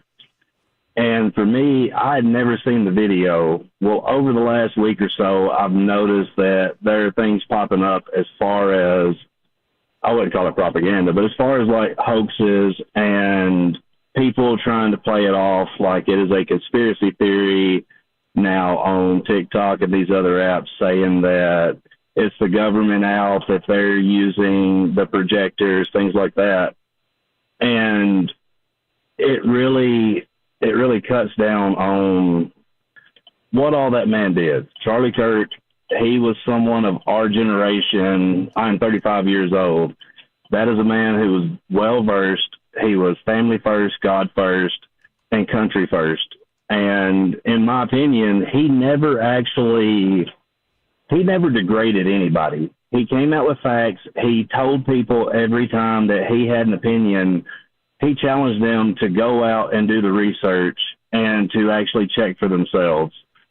And he is somebody of this generation that we needed for a very long time. And I feel like what's happening now is kind of trying to undermine who he was and what he was doing. And it's getting to a point that it's absolutely disheartening. Well, I mean, sadly, that has gone on a lot and for a long time in the political world. But it is much worse than it's ever been, Dylan. And it's much worse because of the nature of social media, the relative anonymity that people can enjoy in social media. Now, you're never really completely anonymous if the chips go down. If things go down the right way, then people can find out who you are. But for the most part, if you want to remain relatively anonymous on social media, you can do so. And with anonymity, it breeds a certain level of cruelty that I don't think would otherwise exist if people had to put their names on things, if people had to put their faces on things. You know what I mean? So it's worse than it's ever been. I don't know what you mean. So you're saying that people are suggesting that Charlie Kirk was not actually killed? So that's something that I've just started seeing in the last couple of days, as far as TikTok, a couple of Facebook videos, things like that people are now trying to say Charlie Kirk's not actually dead. It was that they're, what they can do with projectors and all and everything else. And it's trying to bring doubt into the general population. And I guess my big thing is we all know what happened. We saw it. Right. The vast majority of the population saw it. There are people that saw it that never should have seen it. And it's kind of coming to a point where I feel like there does need to be something happen as far as some sort of regulation on things of that matter. What, well, I understand, or at least I think I understand where your heart is on it, but my initial thought is, okay, what would you want the government to do? Because obviously when you're talking about regulation, you're talking about the government. And I've seen I've not heard that one. I've not heard that, Charlie was not really dead, that this was some sort of psychops, but I've heard that he didn't get killed by someone in front of him. He got killed by someone in behind him, and there was a different shooter. We've heard a lot of those situations. We've heard a lot of the theories from people that I will not name that are trying to take advantage of a situation because they had a prior friendship with Charlie, and they're trying to suggest that it was the nation of Israel and these types of things. I've heard a lot of these conspiracies. I've not heard this particular one, but my question would be, while I understand the frustration generally speaking, what would you want the government to do about it? I don't know if it's as much the government as it is the actual entities as far as the platforms, that there should be some kind of self-regulation within that, I mean, AI has come to a point now that AI can actually recognize when something is false information, misinformation, or even generally dangerous, and it can regulate it, it can contradict it, or it can pull it from the service. And I feel like we're kind of getting to a point where, like TikTok, Facebook, these others, they ought to be able to regulate themselves to a point to prevent a lot of the far-off conspiracy theories and things like that. At the same time, they probably should have been able to generally regulate whether or not the vast majority of the population was going to be able to see the exact video of what happened to Charlie Kirk, and prevent a lot of children from seeing that and having to go through that, and parents having to explain what happened, what it was, and deal with that trauma of their children. Well, I mean, the way the free market works, if the free market demands it, then, I mean, I do think that you will see those market forces change their dynamics and change their algorithms to a certain degree. I think we live in a world that is a real-time world now, and there were people literally live streaming the event when Charlie lost his life. So once that is out there, it's kind of difficult to get that toothpaste back in the tube. But I like the way you're thinking in terms of self-regulation, and I just, I don't mean to, I'm not poo-pooing it. I'm just telling you, I sincerely doubt it. There's sadly an appetite for these types of things. And frankly, I don't know how exactly they would draw the line between what is a permissible conspiracy theory versus what is not, what is allowable. I mean, you could probably create some pretty clear and distinct lines about violence on platforms, and I would love to see that. I would love to see these companies do it themselves. I would not agree with the government regulating it in that way, but I would love a little bit of self-regulation. But there's always going to be places where you can go for that type of thing. And sadly, because of that, some of the bigger organizations open themselves up to this type of material. But I understand that, I mean, we've gotten to a point of desensitizing our young people that we're not talking enough about it. I mean, and you bring up, Dylan, on an excellent point. I don't hear a lot of conversation about the frustration that I have heard from many parents who are like, my kid's 15 and my kid just watched a young man get assassinated on his phone in real time. And how do we prevent that? I don't know. Well, really and truly, what you just said is probably the best thing I've heard. It's not as much about conspiracy theories and all, because if we regulated all conspiracy theories, then we can go back to the election. We can go to everybody talking about Donald Trump, Joe Biden.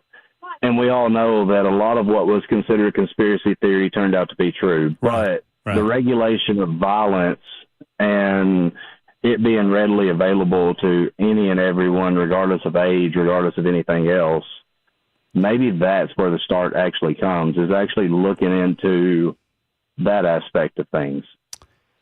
Yeah, I mean, you kind of are at the mercy of the better nature of these companies and their decision to pull some of this video or audio, as the case may be, depending on their standards and their sensibilities about the matter. And we've kind of broken down those barriers to the degree that you can see any level of violence has never been in the forefront of our minds when it comes to government regulation or through the FCC, or, I've long noticed that, people complain about sex and drugs and smoking and these types of things, and they never seem to complain about violence on television or, on various video platforms.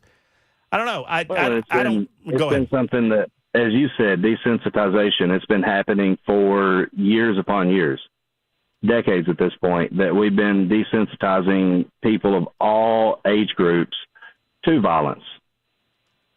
And if it's not something that directly hits home, I feel people generally don't feel that it's an issue. And it may actually be. It could be a deeper-seated issue than anybody realizes, that if somebody actually looked into it and started saying, hey, maybe we should look at this, it could potentially start to actually invoke a change that we may see years from now as a betterment of society. Well, the problem with that, and it's been a great conversation, Dylan. I thank you for calling. My name is Matt Murphy, just a reminder. The problem with that, we are too addicted to the platforms that you speak of. The American society, and really our world, has become addicted not to our phones necessarily, but to the apps that are on them and to the platforms that are presented. And there are too many people that like it. Now, I'm just 0152, Tim writes in and says, Matt Murphy declares regulation only comes from the government. No, that's not what I said at all. The government, I said that I disagree with any of the regulation coming from the government. Let me just be real clear. I do not agree that government should regulate the ability for these platforms to present the type of things that we're talking about. The government is never the place to go for this type of content regulation. The government will always begin regulating in a reasonable fashion, and it will continue. Eventually, it will start regulating those things that it does not deem to be worthy or honest, and it always defaults to covering for the government. It's always a recipe for disaster. The only regulation that should come from the government is a regulation that directly protects the health and safety of the general public or the individual, especially when it comes to speech. And this is a type of speech. And it's not necessarily new. You've been able to find these places on the internet for a long time, for those who look. There are plenty of macabre spaces on the internet, and you don't have to go to the dark web to find them, or even the deep web to find them. You can find them right there on the platforms that we are talking about. This is just an example of something that happened in real time that immediately got busted out without an opportunity to sanitize it for our own sensitivity. And I don't say that in a negative way. I say that because it's true. But in no way am I suggesting that the regulation should come from the government. What I'm telling you is that currently, as the model exists, none of these platforms are incentivized to self-regulate. None of them. None of them. Because the people demand it. They're addicted to it. They want it. Sadly. And they'll go somewhere else to get it. And the companies know that. It's 54 after the hour on Super Talk.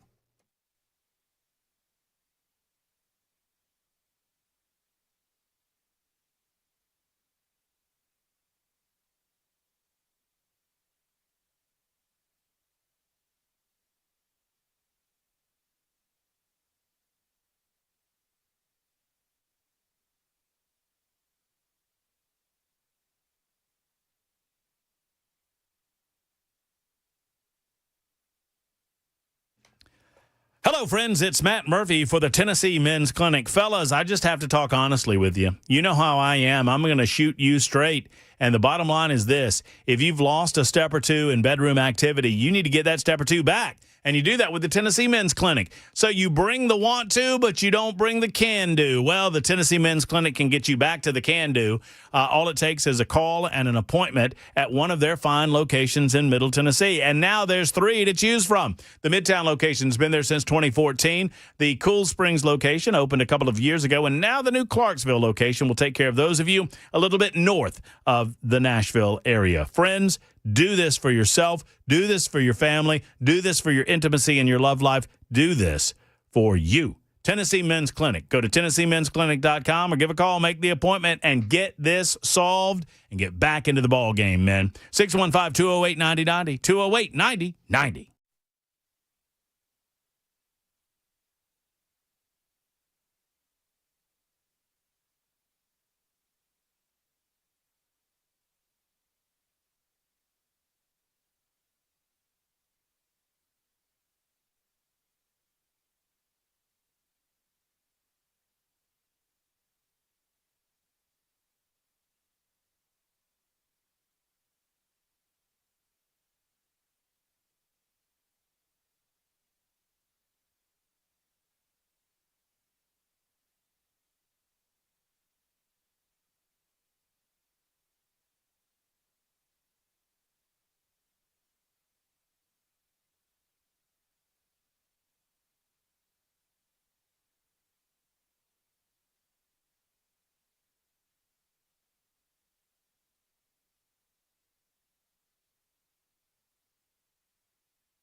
5 o'clock on the dot. I'm Ken Weaver with your top stories, bracing for what could be some lively showers and thunderstorms. We've got some of that right now to the west of us, right in between Jackson and Nashville. And look for another line behind that one there in Jackson to move through at some point tonight as well. Full forecast and traffic coming up in 5 minutes.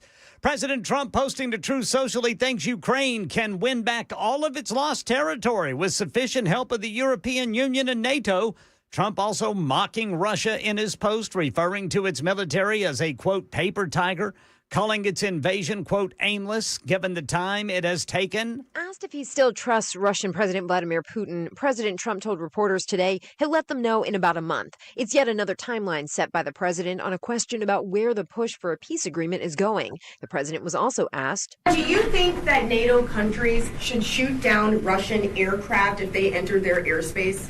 Yes, I do. Earlier today, Secretary of State Marco Rubio was asked if the U.S. was prepared to participate in shooting down Russian jets. He said, quote, I don't think anyone said about shooting down Russian jets unless they're attacking. Karen Travers, ABC News, the White House. As for Gaza, Trump today criticized countries, including key allies like France and the U.K., who say a two-state solution is the way to end the war there. Instead of giving in to Hamas's ransom demands, those who want peace should be united with one message: release the hostages now. Just release the hostages now. Ryan Ruth, the person accused of trying to shoot President Trump last year, has been found guilty on all counts in a Florida court. Ruth represented himself in the trial, tried to tell jurors he didn't intend to kill Trump. ABC News legal contributor Brian Buckmeyer outlines potential next steps. At some point in time, there will be an opportunity for him to speak with the Department of Probation. They'll give an evaluation of his past history, the good, the bad, the ugly, and everything in between, and give a range of what they believe would be appropriate for his sentencing guidelines. But again, with a criminal history, as we understand it to be, and the charges against him, I would look that there would be a very heavy sentence for the defendant in this case. Ruth expected back in court in December. He could get life in prison. Here in Tennessee, former Speaker of the House Glenn Cassida handed a 3-year federal prison sentence today for a kickback scheme. His attorneys reportedly plan to appeal. Murfreesboro police say 33 people have been indicted for drugs, firearms, and murder after a 2-year investigation they say led them to a cartel-linked network operating out of Nashville. And turning to sports, Channel 4's Lydia Fielder says Tennessee Titans head coach Brian Callahan turning over play calling duties. Quarterbacks coach Bo Hardegree will now call the plays for the team. Callahan says he will focus on being the head coach. Through the first 3 games of the season, the Titans offense is second to last in the NFL in yards per game, 28th in points per game, and no team has scored fewer touchdowns than the Titans at 3. That's the latest news. Traffic and weather next. I'm Ken Weaver, WTN News.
Woodbine, traffic coming to a complete stop. This is going to be 24 eastbound right there between 440 and Briley Parkway.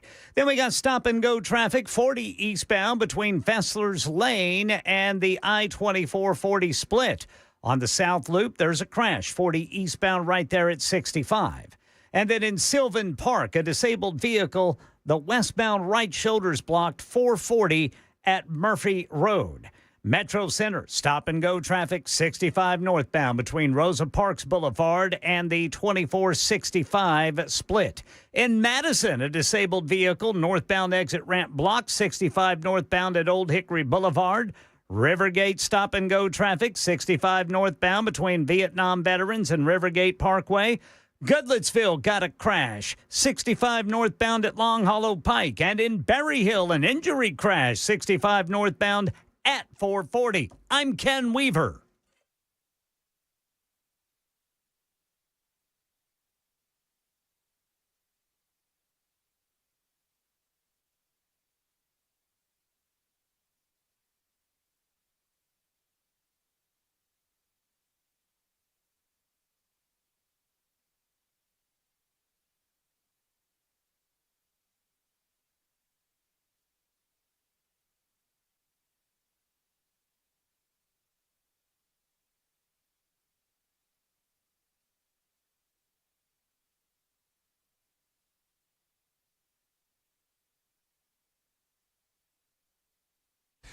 All right, some breaking news developments happening this afternoon. We want to catch you up on some of those things, mainly in New York City. We will do that in just a moment on Supertalk 99.7 WTN, involving cell phones and SIM cards and an attempt to disrupt the United Nations General Assembly. The President of the United States spoke earlier today at the UN General Assembly. We'll tell you some of the things he had to say in the 5 o'clock hour. We thank you for being here. It's 8 minutes after 5. Whatever time you're able to give us on Supertalk 99.7 WTN and The Murphy Show, we most certainly appreciate you. You can participate in episode 890 by calling us at 615-737-9986. We take any and all callers. 615-737-9986. You can also hit us up on the Super Text line at the same telephone number. We are found on 99.7 FM, 100,000 watts of blowtorch power. Why 100,000 watts? Because that's all they let us do. We'd do more if they let us. Then we're on TuneIn, Spotify, iHeart. Of course, you can find us on Talk TV, YouTube, Facebook, Twitter, Twitch, and Rumble. YouTube, Facebook, Twitter, Twitch, and Rumble, where you'll find my lovely face. Sometimes Jackson shows his face. Ken Weaver is on there from time to time when he delivers the news and otherwise. And we got a big Ninkapoops coming up. Speaking of news, that's happening at 5:37 today. You're going down, Dan. Thank you, Jackson. I appreciate that. Thank you very much. That is a reference from last hour lost on new viewers to the radio show. Now, right now, they're saying, why is he calling him Dan? Well, you got to listen. Show starts at 3, folks. Show starts at 3. So, couple of things. Number one, we were planning, and we've been telling you about this from time to time on the afternoon show and throughout the course of the broadcast day, from Nashville's Morning News, Dan Mandis, of course, Chris Hand, Chad Benson, and myself, that we've got a big event coming up at Hop Springs. That event was originally scheduled to happen on September 30th. Next Tuesday, a week from today. It has now been rescheduled, and we want to tell you when and why. So the event at Hop Springs, in the aftermath of Charlie Kirk losing his life to an assassin's bullet, the decision was made, and I think it's a wonderful decision, to reschedule the event and turn it into a national day of remembrance for Charlie Kirk.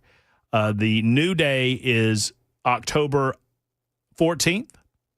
That would have been Charlie Kirk's 32nd birthday. Charlie was born on October 14th. And so we're still at Hop Springs. It will be October 14th. We will broadcast our show live from the facility starting at 3 o'clock. I don't know if any other shows will be there live, but I know we will be there.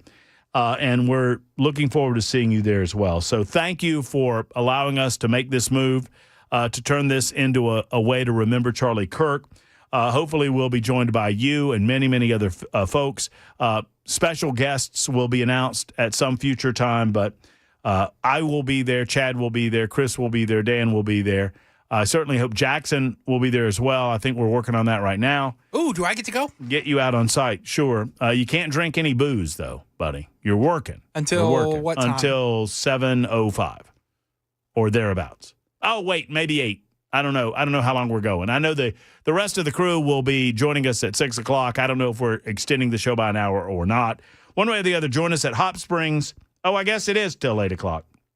I don't know if we're on air till 8 o'clock or not. But it cranks up at 3, and it lasts until 8 official at Hot Springs in Murfreesboro on October 14th.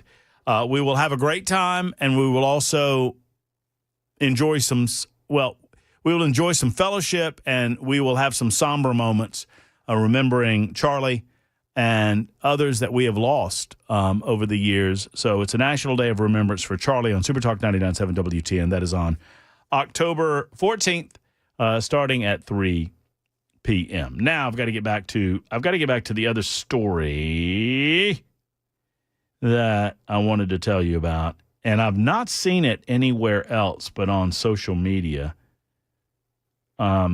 So I'll stand by. My apologies. The New York Post is reporting that there was a major disruption, and the Secret Service caught this, but this disruption involved electronics, and they uncovered the plot. This came out, about 2 hours ago. And I'll just read from the New York Post story. A massive illegal electronic device network capable of crippling cell towers and jamming 911 calls across the biggest city in the United States of America, New York City, was uncovered by the Secret Service. And that happened just hours before world leaders came to Manhattan for the UN General Assembly. Investigators discovered a trove of devices, including more than 300 located SIM servers and 100,000 SIM cards at multiple locations within 35 miles of the United Nations. According to Secret Service Director Sean Curran, the potential for disruption to our country's telecommunications posed by this network of devices cannot be overstated, said Curran. Officials warned the devices had the capability of carrying out a wide range of telecommunications attacks, including spamming networks with up to 30 million text messages a minute that could have had catastrophic, those words are theirs, not mine, catastrophic consequences for the city. Investigators also believe the networks could be tied to making spam threats to United States officials and had communicated with people in foreign countries. The feds are investigating whether devices have ties to any foreign government. It can take down cell towers, then you no longer can communicate with people. You can't text message. You can't use your cell phone. And if you couple that with some sort of other event associated with the UNGA, that's the United Nations General Assembly, use your imagination. It could be catastrophic to the city, according to Matt McCool, special agent in charge of the Secret Service New York field office. Given the timing, location, and proximity and potential for disruption to the New York City telecommunications system, we moved quickly to disrupt this network, according to officials. Not immediately clear when the cache of hidden devices was seized or what their precise purpose was. However, law enforcement officials, my screen just went blank there. The screen that I was using just went blank. So I'll have to get back to that part of the story. I just got this story down on my phone.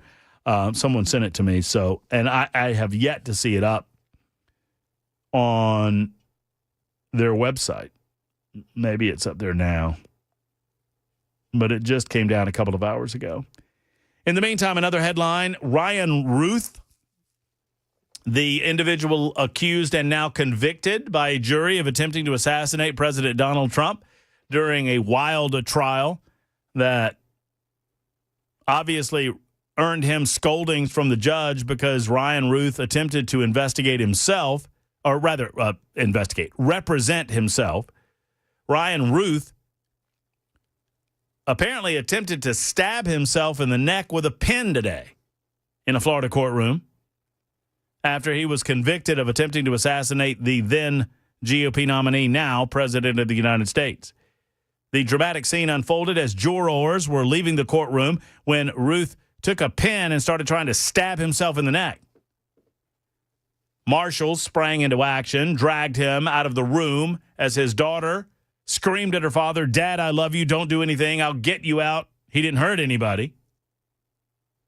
A few minutes later, Ruth was brought back into the courtroom with shackles on, not wearing the jacket and tie from earlier. The white shirt did not show signs of blood, according to the judge. He set his sentencing date for December 18th, where he will face up to life in prison. The jurors took about 2 hours to find Ruth guilty. 59 years of age, he was found guilty of 5 federal charges of attempted assassination, assault on a federal officer, and gun crimes following a 2-week trial in Fort Pierce, Florida. After the verdict was read, Ruth took out a pen and stabbed himself in the neck. Extent of his injuries not immediately clear. I would have slow-walked that, which is probably why I'm not in law enforcement. I would have slow-walked to the table. You know what I'm saying? Oh, my goodness, I got my shoe. Oh, my shoe's untied. Ooh. Darn it, me. It's a hazard. I got to get it done before I get over there to help the others. Yeah, he took out a pen, tried to stab himself in the neck with a pen. I mean, obviously, this guy is... he's obviously guilty, but he's also obviously off his nut. And if you don't believe that he's off his nut, the man tried to represent himself in court, so obviously he doesn't have any interest in trying to provide a robust defense. 1960 wants to know if we're on Ninkapoops yet. No, this is not Ninkapoops in the news, although it probably could be. Ron is next up on the show, 17 after the hour on Super Talk. Hello, Ron. Hey, thanks for taking my call. How are you? I'm doing great, Ron. Thank you for calling. That's good. Thanks. Hey, and I was just trying to get a little information on October 14th, the celebration for Charlie Kirk. Is it going to be like a memorial or what basically? No, I wouldn't describe it as that. Now, obviously, these decisions were made, I obviously approve of them. I don't know the spirit in which this was made, but I know Hot Springs, right?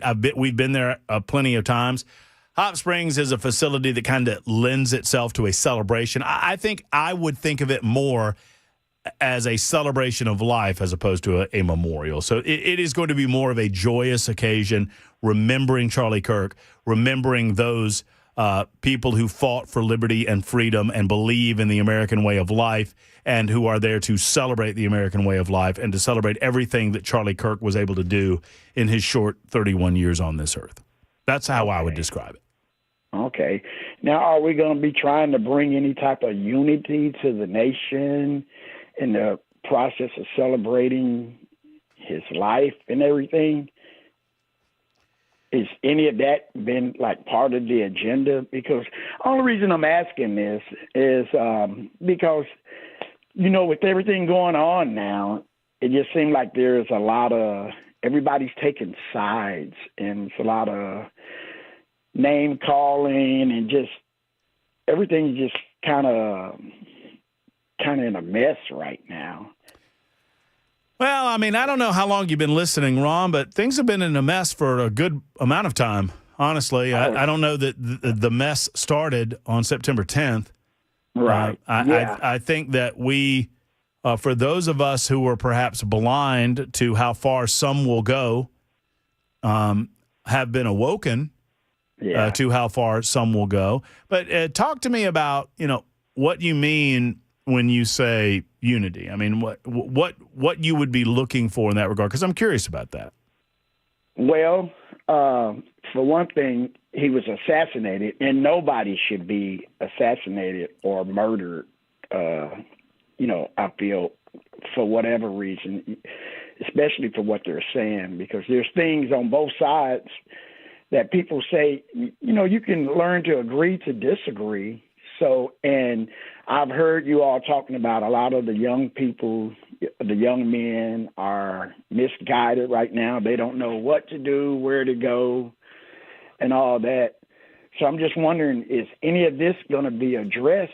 Because all of these issues have came up since he's died. And then when you really get to studying it, what issues have come up since he's died? Well, I've heard on WTN they're trying to figure out why are the young men angry and joining these groups, whether they're political or whatever. They're just trying to figure out why are our young men feeling the way that they feel, and then get to the point to where they have to take a gun just because they don't like what somebody's saying. I feel like they have to go kill them. Why do you think? I've heard. Why do you think Charlie was shot and killed? For what I just said, somebody didn't like what he was saying. Right. Yeah, somebody didn't like what he was saying, so they shot and killed him. Now, I got to tell you, I never heard of the guy until he got killed. That's when I started hearing and I started doing my research on him. A lot of things that he said, I didn't agree upon, but do I think someone needs to kill him because of what he's saying? No, they should have a dialogue and a debate and try to find out if what you're saying is actually true. But even after the dialogue, if you agree to disagree, you just walk away from it and, let them do their thing and I'm going to do my thing, but you don't go out and want to kill somebody over that. Well, I mean, it's no reason to kill someone over what they said. Well, of course not. Of course not. Yeah. So what about, I mean, in your, and I'm very curious about this, Ron, because I appreciate this call and I appreciate this dialogue. So what, in your research of Charlie since his death, what have you learned about him that you disagreed with? Well, I mean, we can go into that. A lot of the disparaging remarks he was saying about black people and about black women. For one, they were saying he'd be worried if he got on a plane if a black pilot was driving the plane. And let's take that one in particular. So, have you heard the full unedited remarks that Charlie Kirk was making regarding DEI hiring practices among major airlines? No, I didn't hear it. Right. But so what he was talking about, let me help you then. Let me help you, Ron. All right. So what Charlie was talking about, that major airlines had announced that they were employing DEI hiring practices. In other words, they were skipping capable white males who were pilots to put black females in particular, females in general, and black pilots in places specifically because of their race or their gender. And what Charlie was saying is that how am I supposed to be sure that if I walk on a plane, if I have one of these DEI pilots here, it's making me doubt the capabilities of the pilot if we're skipping over more capable pilots because those pilots are white and male. Does that make sense? That makes sense, but if you're speaking about flying a plane, I'm sure there was a lot of training and they had to take certain tests to qualify to get to that realm. They're not going to just take the first black guy they see on the street and say, hey, you want to be a pilot? No. Well, of course not. But the question is, if you knew that a company was, when hiring a pilot, they were skipping the first 10 most capable pilots, for example, because those 10 pilots were white men, and getting to number 11 because it was a white female, for example, would that make you more or less comfortable flying that airline?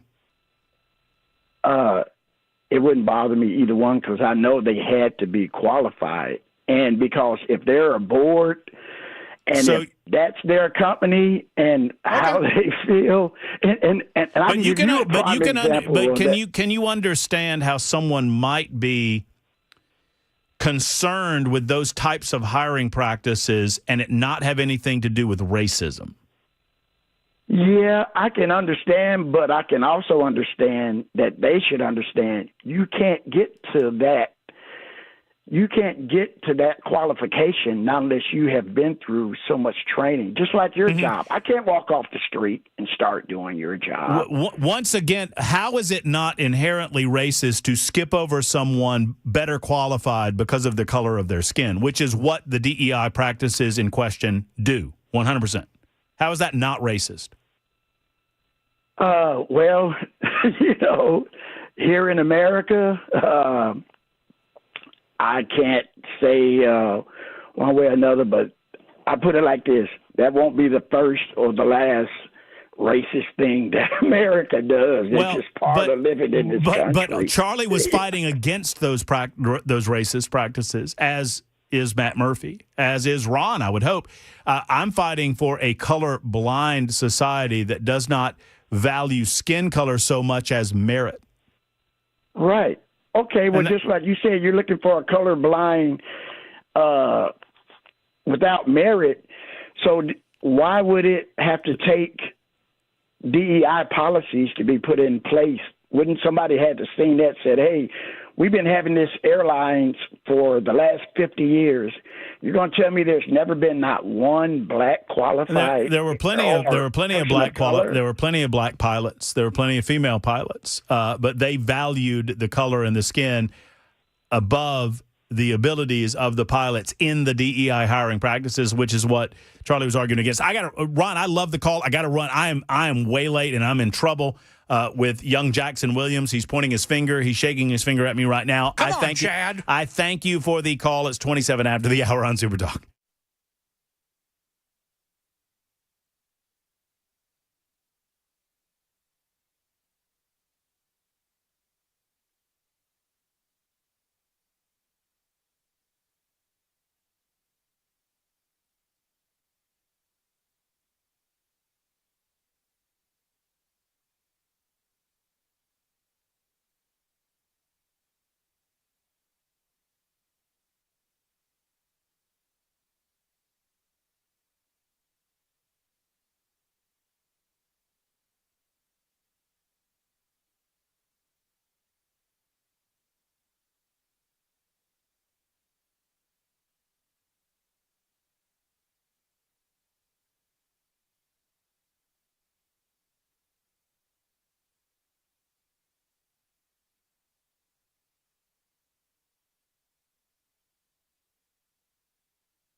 I'm Ken Weaver with your top stories. Got the full forecast and traffic in 5 minutes.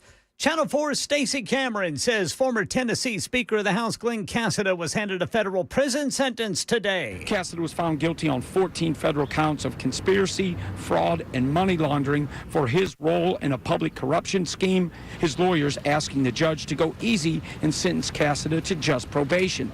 During the hearing, 3 people testified on Cassida's behalf: his wife, his daughter, and a church friend. Cassida turning away and wiping tears from his eyes when his daughter spoke about how the case was hurting their family. Now, Judge Eli Richardson did show some leniency as government prosecutors wanted a 5-year prison sentence. Again, Cassida getting only 3. Cassida will remain free on bond while his attorneys work on appeals, but he has to turn himself in to the Federal Bureau of Prisons to begin serving his sentence on November 21st.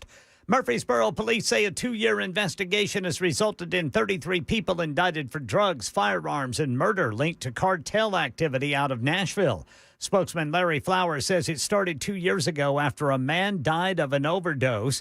Borough Police, teaming up with Metro Nashville, Smyrna, and Laverne PD, Rutherford County Sheriff's Office, TBI, and federal partners like the ATF. Flowers says the network funneled drugs to as many as 3 million people in Murfreesboro and surrounding areas. And in the same way that public health officials monitor drugstore sales of thermometers to measure flu outbreaks, economists have an equally unusual method of studying consumer habits. Here's ABC's Jim Ryan. When it was introduced in the 1970s, Hamburger Helper can help you make a delicious hearty skillet dinner in a snap. Packaged meals, canned goods, beans, and rice were all hedges against sky-high inflation. 50 years later, sales of Hamburger Helper are up more than 14% in 2025. Analysts acknowledge that it didn't hurt that the product was featured in a June episode of the wildly popular TV series The Bear. Jim Ryan, ABC News. That's the latest news. Traffic and weather next. I'm Ken Weaver, WTN News.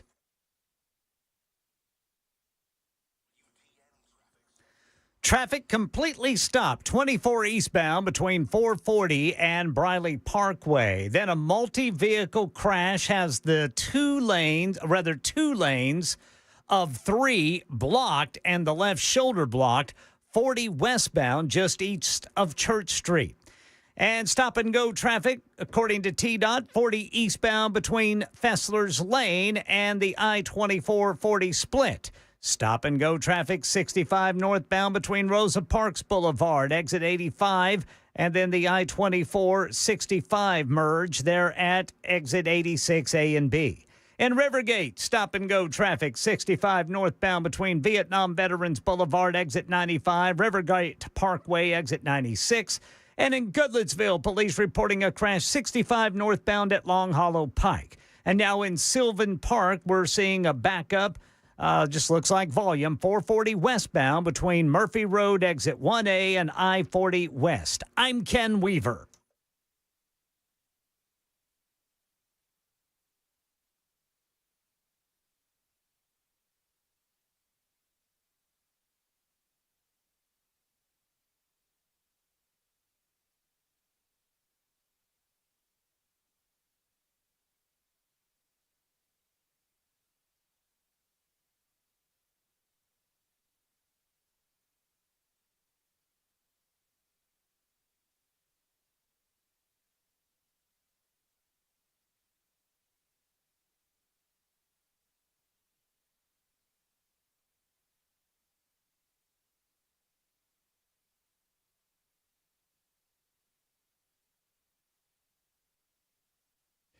Hello, friends. It's Matt Murphy for Genesis Diamonds. Genesis Diamonds has proven time and time again they're simply the finest diamond shop in our state, in our area, in the Southeast. I'd put them up against anybody in the world.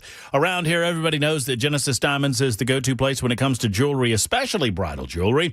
Genesis owns the engagement ring market around here. Couples understand that it's worth the drive wherever you're coming from to take advantage of the no middleman diamond prices and their exclusive designer ring settings and styles. No other store, online or in person, can give you the selection Genesis can. No matter what style you're looking for, no matter what style she wants, no matter how big of a diamond she wants or what shape or size, whether it's natural or lab grown, Genesis has it. And at Genesis, there's no pressure, no corporate playbook, and no commissions, which is wonderful. So whether you have a budget of $3,000 or $300,000, they can fit that budget at Genesis. Don't forget this. In addition to being the leader in engagement rings, Genesis has where you'll find all of the finest fashion jewelry from the top designers, earrings, pendants, bands, bracelets, necklaces, and colored gemstones. Learn more at GenesisDiamonds.com or stop by Green Hills and Cool Springs. Tell them Matt Murphy sent you to Genesis Diamonds.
Super Talk 99.7 WTN. Do we have correction audio, Murphy correction audio on the big board? I need them. I need it. I need some sort of sounder, some sort of signal. Well, that's good enough. I'd like to offer a correction. I said earlier that many of you heard the first hour of the show, heard me talk about Andy Griffith and how many of us were first exposed to the phrase, "Oh, what a tangled web we weave," when first we practiced to deceive. And I said, well, that didn't come from Andy Griffith. That came from Shakespeare. I said. Murphy said. I would like to formally apologize to all of you, to all you in the listening audience, and to any of you particularly that have shared this nugget of information with others in the last 2 hours. Perhaps you took it as your own and shared it with someone in a moment of glee and joy, knowing that they would be unawares of where you originally got the information, only to find out now, today, tonight at 5:41 in the evening, that Matt Murphy was wrong. Well, I was wrong, and I'm sorry. I'd like to thank Cheryl, English teacher from Oakland High, who alerted me to my error. I stand in error, ashamed of my English minor, and am here to correct the record. It was Sir Walter Scott in 1808 that published the poem Marmion, which we all know and love, which contained the original phrase, "Oh, what a tangled web we weave when first we practice to deceive." Thank you, Cheryl. and I apologize to your family and your family's family. Good on you, Dan.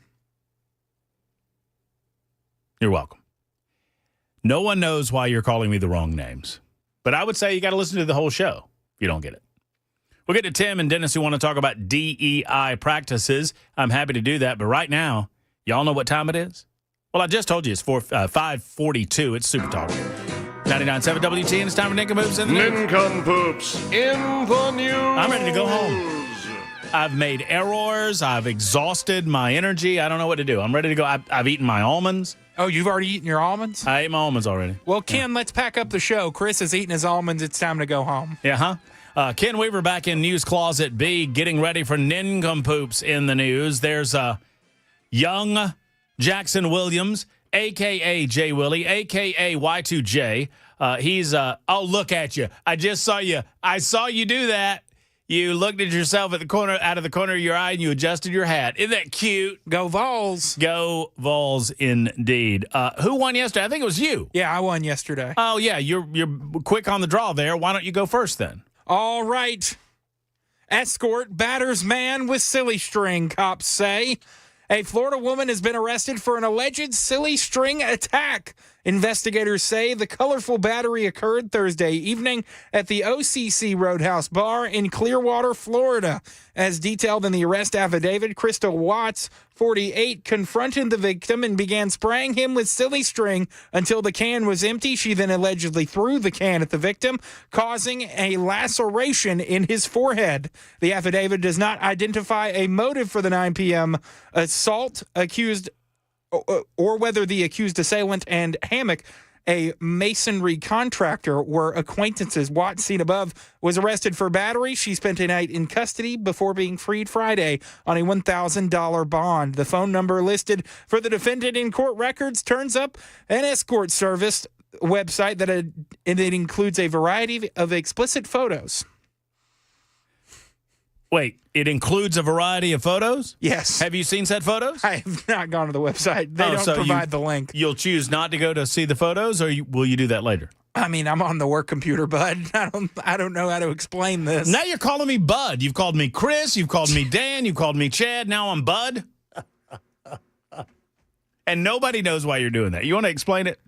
A caller in the 4 o'clock hour called you just about every name called on me the Chad. I said I'm not Chad. Then he called me Chris. Yeah. I said I'm not Chris. And then I was and like, now it's Dan Mandis with Nashville's Morning News. We got Joan Jones behind us, and we're just keeping it rolling here from 6 to 9 or 5 to 9 a.m. We're just making it happen for all listeners, no matter if you know my name or not. You're lucky I haven't switched stations on you. Yeah, the 104.5 The Zone. Yeah, this is cover 2.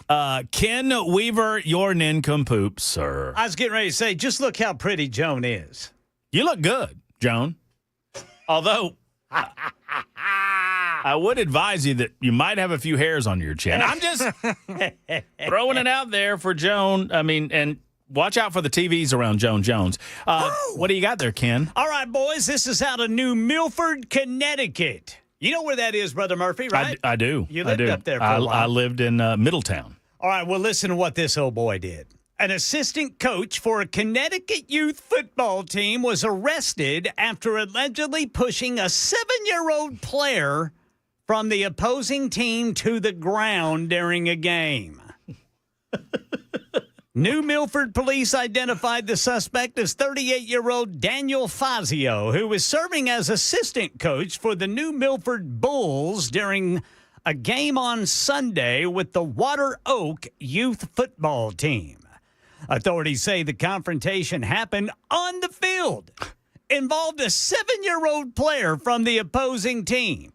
While no injuries were reported, the incident immediately prompted disciplinary action. I would think. The Bulls announced in they had to release a statement. Oh, the Chicago Bulls? That Fazio is no longer the boys' assistant coach, saying, quote, "We do not condone the recent behavior displayed by our former assistant coach." The Bulls say the incident is being investigated. "We as an organization are deeply disturbed. The behavior of one individual is not representative of the sentiments, moral compass, or values of the entirety of the program." Fazio was charged with second-degree breach of peace, disorderly conduct, risk of injury to a child. He posted a $20,000 bond. He's scheduled to appear in court again October 2nd. He just pushed him down? Pushed a 7-year-old player down. What was he doing? It doesn't say. And I bet he was offsides for the last time. Okay, so... Well, yeah, I mean, I was about to say, I mean, sometimes it's the only language these little snot noses understand is little. Also, like, he could have been trying to like grab the kid and like getting his grill a little bit, and he might have just outshot his skis on the strength difference there. I mean, is there a possibility that he was just trying to toughen this little kid up? I tell you, if I was that 7-year-old, I'm hitting the portal. Well, I mean, here's the thing, y'all. These 7-year-olds, they grow them different than they used to. I bet that 7-year-old looked to be about 12. You know, back in the 70s, this wouldn't have been a thing. It would not have been a thing.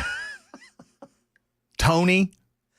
I mean, I don't know, you should never put your hands on a child, no matter what. Well, not nowadays. Well, I mean, in this incident. When I was a kid, I drove through the neighborhood on my bicycle in constant fear that some other neighbor would think I was doing something wrong and take a belt to me. I mean, it was like a neighborhood belt party. Yes. You know what I mean? Like adults just felt like they had free reign. Whip your ass right there. Oh, no. Danny Reese's mama? Oh, she'd whip hell out of you if she thought you were doing something wrong in the back of Danny's house. I mean, she'd start whipping on Danny, get to me, get to my brother Brian. I mean, whoever.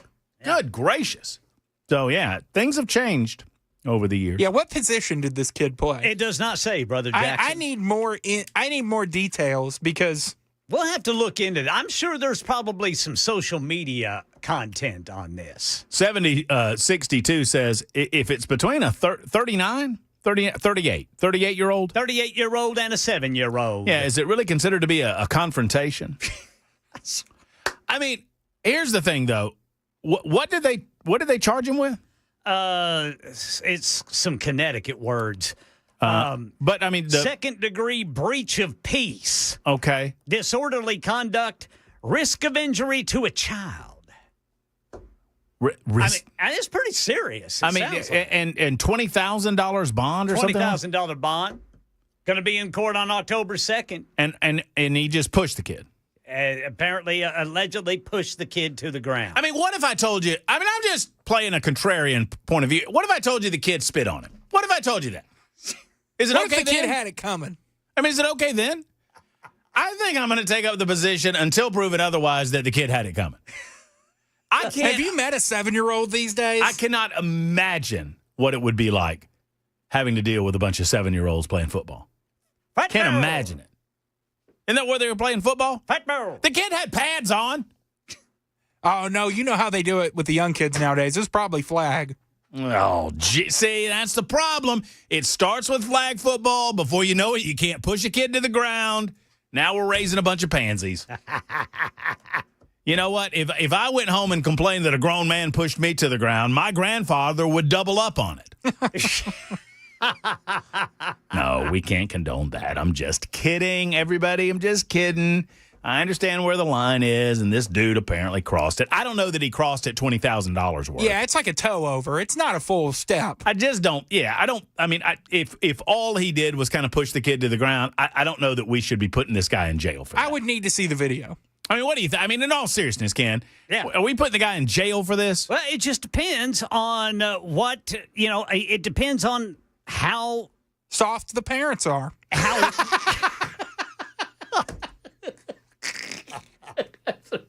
Well, it just depends on how rough he was with the kid. That's right. I mean, it really is all about how bad the push was. I mean, there's so many questions to this. So, did the local police department have it in for this Fazio fella? I mean, what was the record of the team? I mean, were they undefeated? We're going to have to look. We're definitely going to have to dig deeper into this. I fully expect at some point this week a Ninkapoops in the News update. I think I'm going to call somebody there at WFSB in New Milford, Connecticut. Let's get to the bottom of this story. I love that idea. Please explain to them this segment. Yes, explain that we were doing explain the entire segment to them, Ken. Hello. Yeah, this is Ken Weaver for Ninkapoops in the News. What do you know about this Daniel Fazio fella? Oh, Ken, glad you called. The football coach. Football. There is a video of football player jumping on opposite teams, player's kid. What? Hold on. 5508's got to use his words. Okay. Well, 2433 says that I think the kid flopped. I'm with you. And 5508 says there's a video of football player jumping on opposite teams, player's kid.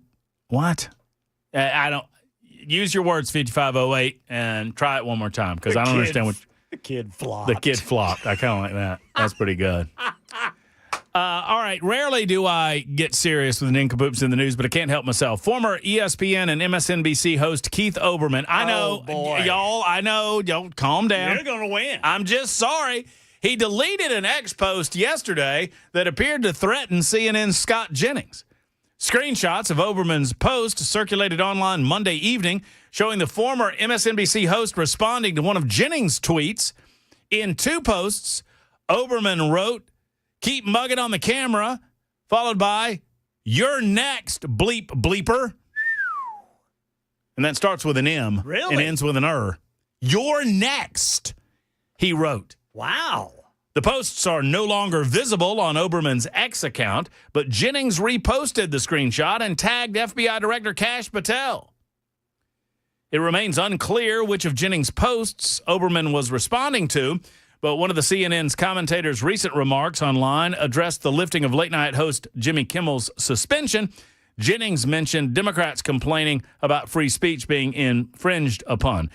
So basically, his employer suspended him for being an insensitive bleep, and we don't live in an authoritarian regime. Got it. So it's unclear on what exactly Olbermann was responding to, but what's not unclear is that Olbermann is an absolute madman Looney Tunes. Well, and his mama is going to get upset if police kick in her basement door. One would think so. He's going after Marco Rubio, calling him a political prostitute. He did that earlier today after saying, once again, "You're next, bleep bleeper," to Scott Jennings on CNN. Those words matter nowadays, and I hope that Keith Olbermann gets a little visit from the FBI. Here's what I know. Keith Olbermann is a nincompoop. That's Ninkapoops in the News. You get to vote Ken Weaver. You vote Matt Murphy. You vote Jackson Williams. You vote Dan Mandis. You vote Chris Hand. You vote Chad Benson. Vote early, vote often on Super Talk 99.7 WTN. That's how we play. 615-737-9986. That's how you vote, and that's how you give us a call. Tim wants to talk about DEI, and we'll do it next on Super Talk.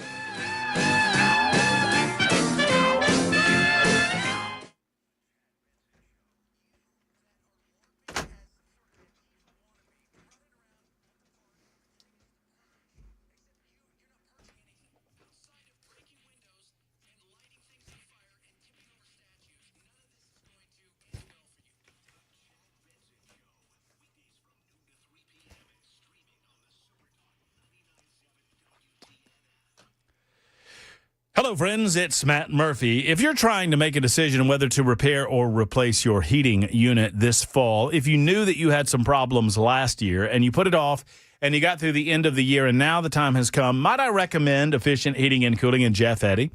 Jeff Eddy can come out. Obviously, he's ready to maintenance your heating unit, and you need to do that to get the maximum life out of the unit and to make sure that it does not go kaplooey during the cold wintertime season. Jeff Eddy wants to help, and he will give you the advice that you need to make that decision that sometimes can be difficult. I mean, obviously, you don't want to spend the money to replace, but when it's time, it's time. These things have a life cycle. And when it comes time, Jeff Eddy is an elite pro partner with Rheem. He can recommend the right heating unit for you and your family. Efficient also offers financing if you need so. EfficientHVAC.net, EfficientHVAC.net, or call 615-784-4424. 615-784-4424. They're the best in the business. It's why you'll only hear me recommend Jeff Eddy and Efficient Heating and Cooling.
I'm Ken Weaver with your top stories. Got the full forecast and traffic coming up in 5 minutes. Former Tennessee Speaker of the House Glenn Cassida sentenced to 3 years in a federal prison for his role in a public corruption scheme today.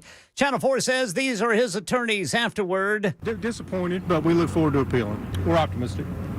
Yeah. We're optimistic. I think the judge himself said several times that these kinds of cases are often reversed in the appellate courts, so it's not a frivolous appeal by any means. Cassida will get 1 year supervised probation after his release, pay a $30,000 fine. He is to remain free on bond until he has to turn himself into the Federal Bureau of Prisons to start serving his term on November 21st.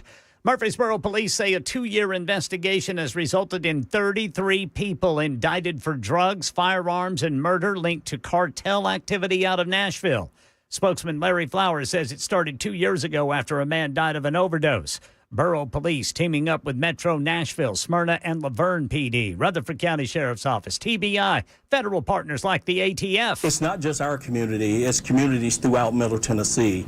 So what I'm saying is, this is a good day. A good day for our area that all of these drugs were taken off the streets. Flowers says the network funneled drugs to as many as 3 million people in Murfreesboro and surrounding areas. Ryan Ruth, the person accused of trying to shoot President Trump last year, has been found guilty on all counts in a Florida court. After the verdict was written, Ruth was forcibly removed after an outburst. ABC's Catherine Falder says ABC News producer Peter Haralambous was watching the proceedings when the outburst unfolded. What happened, according to Peter, who observed this, was that 4 armed marshals, U.S. Marshals, who are obviously in that courtroom, surrounded Ryan Ruth, who appeared to stand once the jury left the courtroom. He was surrounded by the marshals who walked out of the courtroom. His daughter, Ruth's daughter, Sarah Ruth, was seated in there yelling, "Dad, I love you. I will get you out." But there was some sort of outburst in the court. Yeah, it turns out a lot of witnesses say that Ruth was trying to stab himself in the neck with a pin. The jury deliberated for about 2 hours before handing down the verdict. President Trump has said that Ukraine can win back all of its lost territory with the help of the European Union and NATO, making a shift from his prior suggestions that Ukraine may need to cede land to end the war. President Trump's updated position follows his meeting with Ukrainian President Volodymyr Zelensky on the sidelines of the United Nations General Assembly. Asked if he still trusts Russian President Vladimir Putin, President Trump told reporters today he'll let them know in about a month. It's yet another timeline set by the president on a question about where the push for a peace agreement is going. The president was also asked, Do you think that NATO countries should shoot down Russian aircraft if they enter their airspace? Yes, I do. Earlier today, Secretary of State Marco Rubio was asked if the U.S. was prepared to participate in shooting down Russian jets. He said, quote, "I don't think anyone said about shooting down Russian jets unless they're attacking." Karen Travers, ABC News, the White House. That's the latest news, traffic, and weather next. I'm Ken Weaver, WTN News.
All right, got the usual stopped traffic 24 eastbound between 440 and Briley Parkway. In Rivergate, TDOT reporting stop-and-go traffic 65 northbound between Vietnam Veterans and Rivergate Parkway. Goodlettsville, police reporting a crash 65 northbound at Long Hollow Pike. And back here in Nashville, slow traffic between 65. This is going to be 65 northbound between Rosa Parks Boulevard and 24 and 65. They're just north of downtown. I'm Ken Weaver.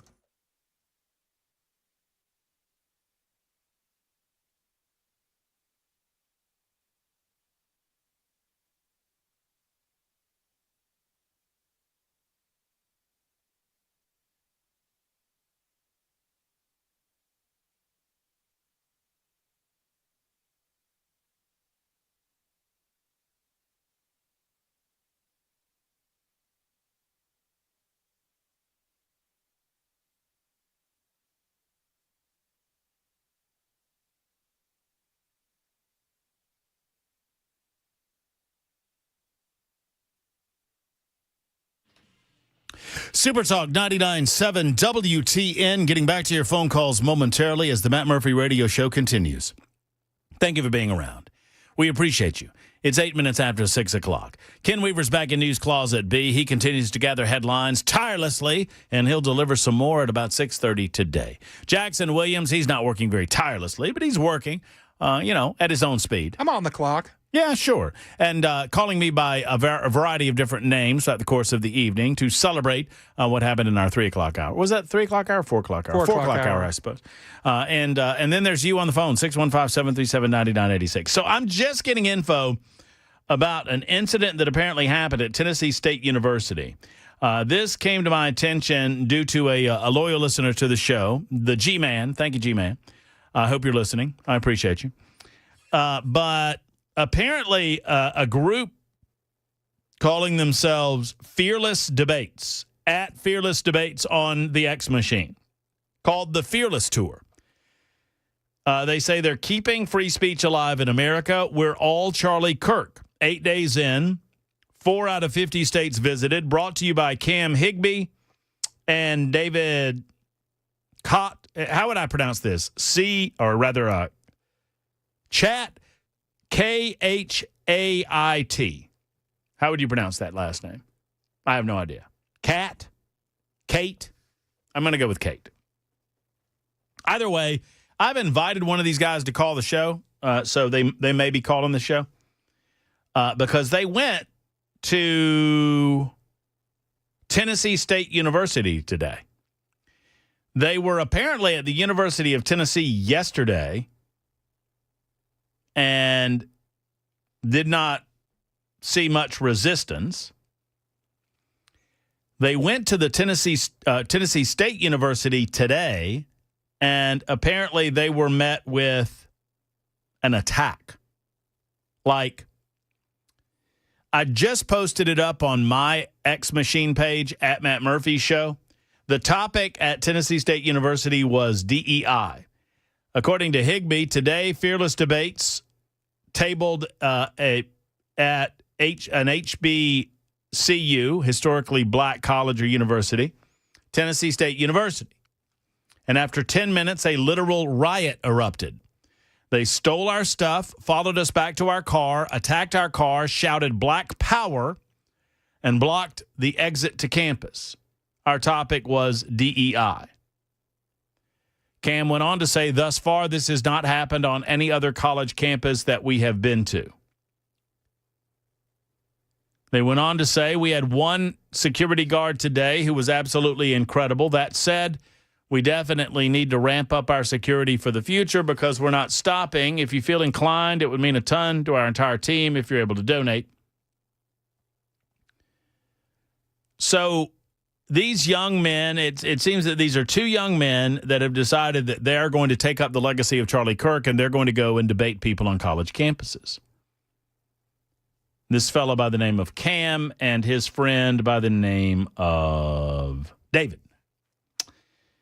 And they went to the campus of Tennessee State University. And according to what I'm looking at, and I guess I tell you what I'll do, Jackson, I'm going to play this for you.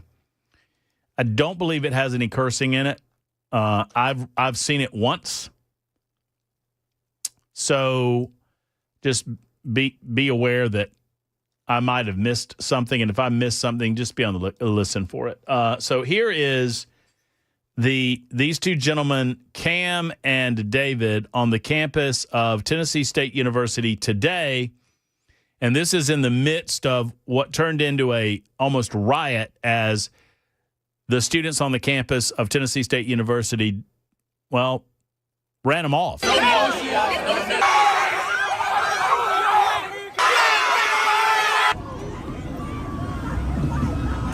They threw a drink up top. Oh my gosh, they threw a drink up top. Yeah. They're attacking their car. Something in our car? Arrest. They just try to hit the car.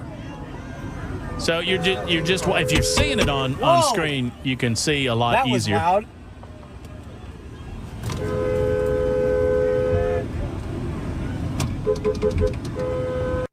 There are campus police there on campus in present, but they're not controlling the crowd very well.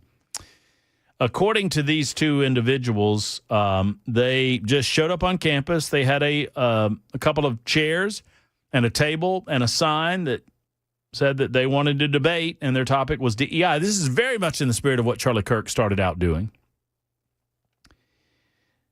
Apparently, Tennessee State University has come out with a statement. Now, I hope that you were watching on Talk TV. You just saw that. You saw what was going on there. Does that look like that was peaceful at all? Not particularly. Not particularly. Now, there were uniformed officers there, and I don't think that their safety was ever in any particular risk, but people were beating up on their car, throwing stuff at them, shoving signs in their face that said BLM, Black Lives Matter, I suppose. And then Tennessee State University has issued a statement on, quote, unauthorized campus activity. From Tennessee State University, today a group of individuals unaffiliated with Tennessee State University appeared on campus without prior notice. In accordance with the university policy, any demonstration or protest activity requires advanced approval and permitting. Would you say that setting up a table is protest or a demonstration? I mean, honestly. The TSU statement continues. Campus police and staff responded promptly, and the individuals were escorted from university grounds without incident. At all times, TSU students conducted themselves in a professional and respectful manner. I'm going to play the video again for you in just a second, by the way. So if you're not watching on Talk TV and you can get to Talk TV, go to YouTube, look up Talk TV, look up Super Talk 99.7 WTN. We're also on Twitter, Facebook, Rumble. The safety and well-being of our students, faculty, and staff remain our highest priority. TSU will continue to uphold university policies and ensure that campus remains a safe, welcoming, and orderly environment for all members of our community. That from Tennessee State University. And I want to focus in on paragraph number 2. Campus police and staff responded promptly, and the individuals were escorted from university grounds without incident. At all times, TSU students conducted themselves in a professional and respectful manner. All right, one more time.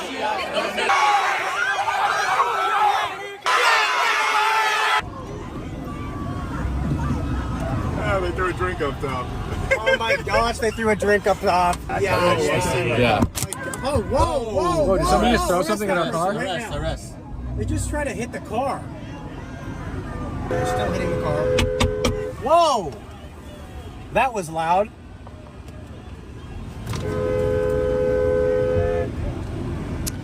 I should just, I don't know what the campus policy is. I've been on the Tennessee State University campus. I don't believe that what these young men were doing was a demonstration. Certainly, it was an exercise of freedom of movement and freedom of speech.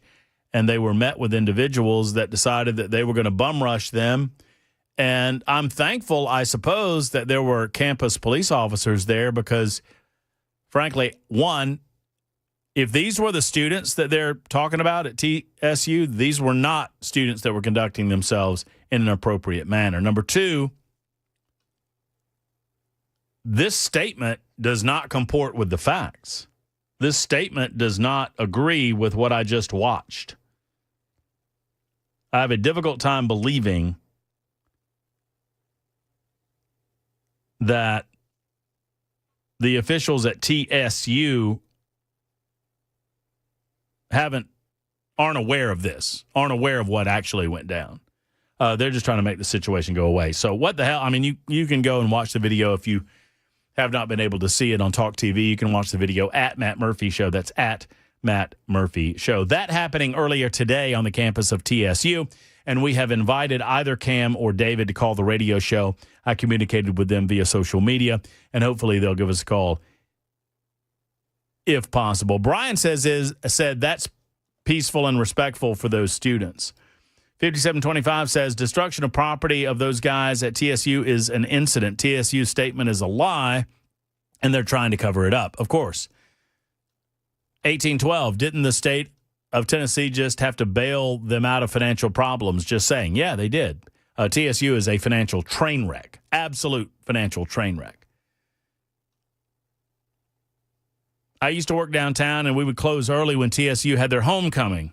Sadly, not a good group of people. Sorry. I hate to say that, but they're not. I would note that these were three young white males on the campus of TSU, so I would say that we could say that this was a racially charged incident. Pretty apparent to me watching the video. I don't know about you. We'll continue to find out more about this incident and hopefully talk to the two individuals or one of the two individuals involved. It is 19 after the hour. My name is Matt Murphy. This is the Matt Murphy Show on Super Talk.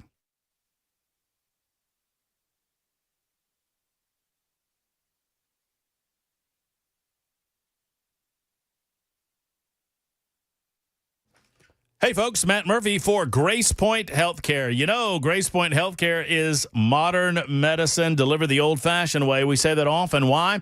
Because they are affordable, convenient, and comprehensive medicine in a direct pay format. It means that all treatment decisions are made between you and your doctor, and payment is delivered upon treatment. That means that they keep the insurance companies out of it. Now, you can obviously file with your insurance company for reimbursement after the fact.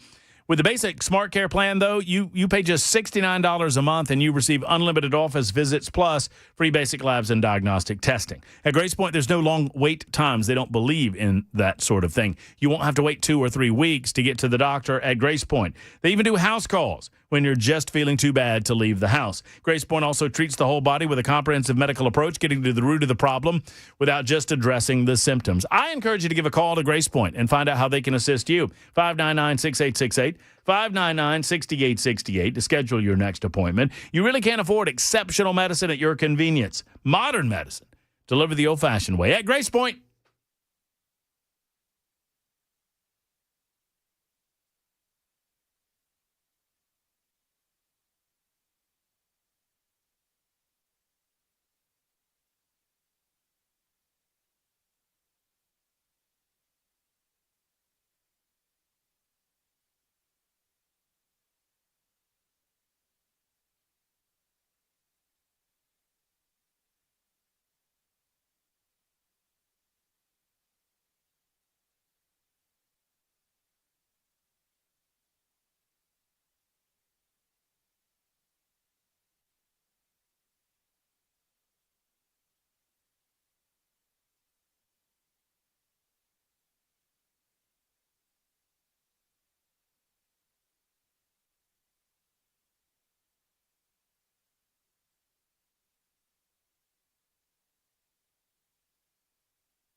Man, they're trying to. You know what? The SEC hates Georgia. Just hates Georgia. Oh, you want to do this now? It's ridiculous. No, I don't want to do it now. I guess maybe no telephone calls right now. I suppose we could. I just don't like it. I don't like it, Jackson. I don't like any of it. Why we got to play Alabama again? Are they not one of y'all's permanents? No. So what we're talking about here, let's set the scene for the listeners. Oh, at least we're playing Vandy. That's nice. Tennessee and Georgia and the rest of the SEC just had their 2026 opponents come out. SEC opponents. And non-conference for most schools. Oh, is you it? You got to schedule that years in advance, so you already know. Yeah. So in non-conference play, Tennessee hosts Furman and Kennesaw State, and they will travel to Atlanta to take on Georgia Tech. Tennessee has 5 SEC home games in 2026, hosting Bama, Auburn, Texas, Kentucky, and LSU. The Vols will travel to Arkansas, South Carolina, Texas A&M, and Vanderbilt. These are a lot of fun matchups for Tennessee. Hey, as it stands, I think the University of Georgia has 13 games scheduled in the regular season for 2026. So Really? That's nice. How?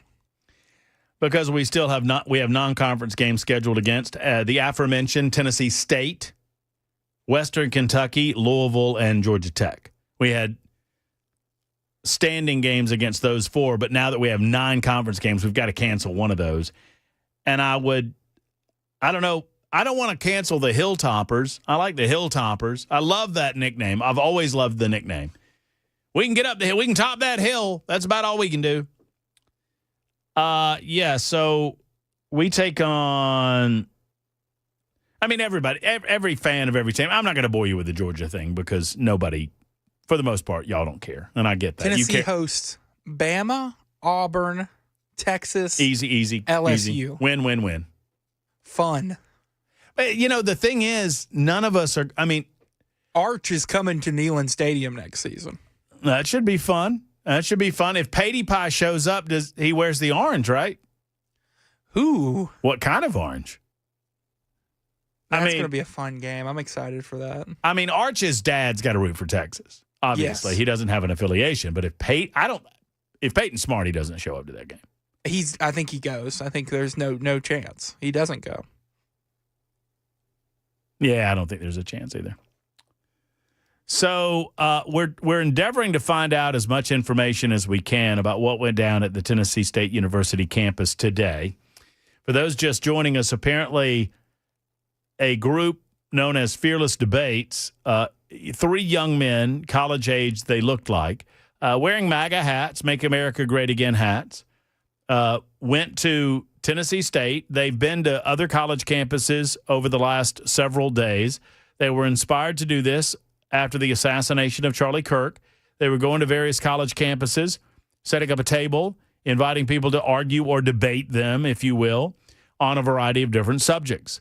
The subject yesterday, apparently, at the campus of the University of Tennessee, Knoxville, was illegal aliens and the deportation of said same. The conversation today at the historically black college or university at Tennessee State was DEI, diversity, equity, and inclusion. Sadly, within moments of setting up their table, they claimed they were attacked and run off campus. Eventually, campus police became involved and helped escort them off campus, and luckily so, based on the videos that they put up online, it looked as if the crowd wanted to physically attack them. Jackson, am I making more of this?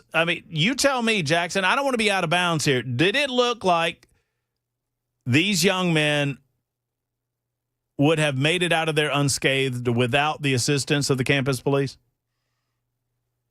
No, I don't think so either. I think only the presence of the campus police prevented a violent altercation on the campus of TSU. Yet TSU officials said that all the university students comported themselves in the proper fashion with, what was the language there? Respect.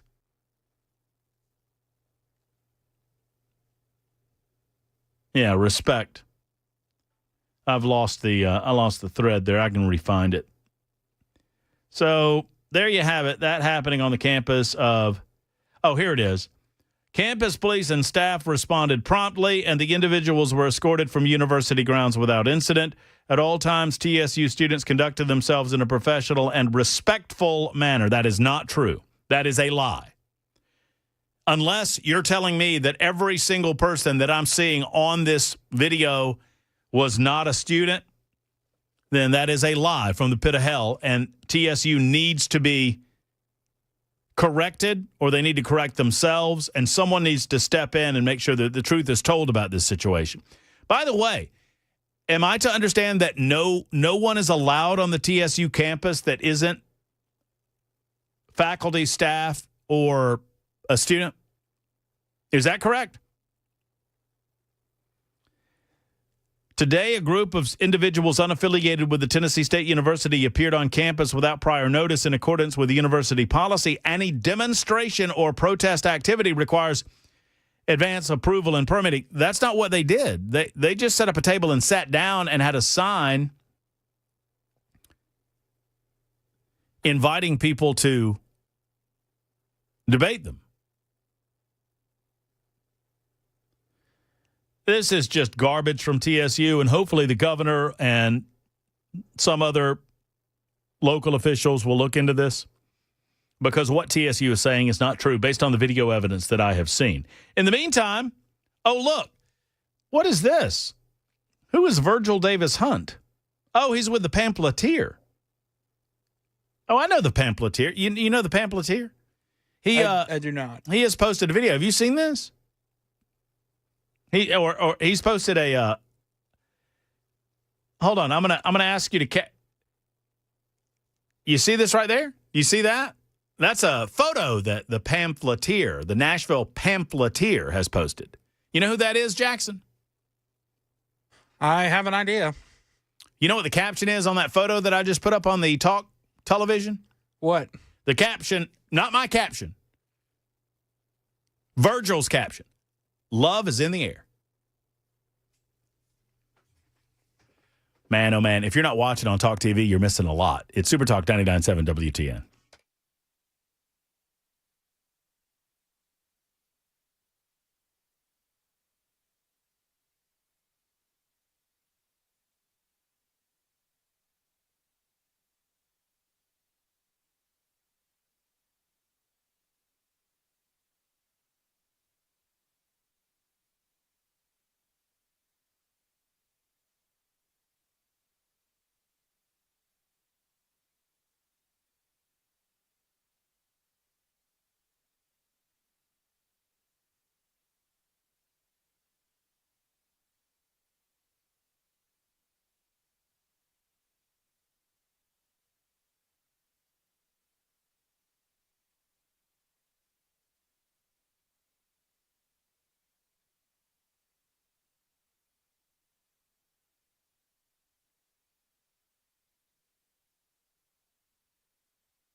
When it comes to large home repairs, a lot of times homeowners want to pretend that they don't see the warning signs. They think that perhaps it will go away that way. Well, you know deep down that it will not.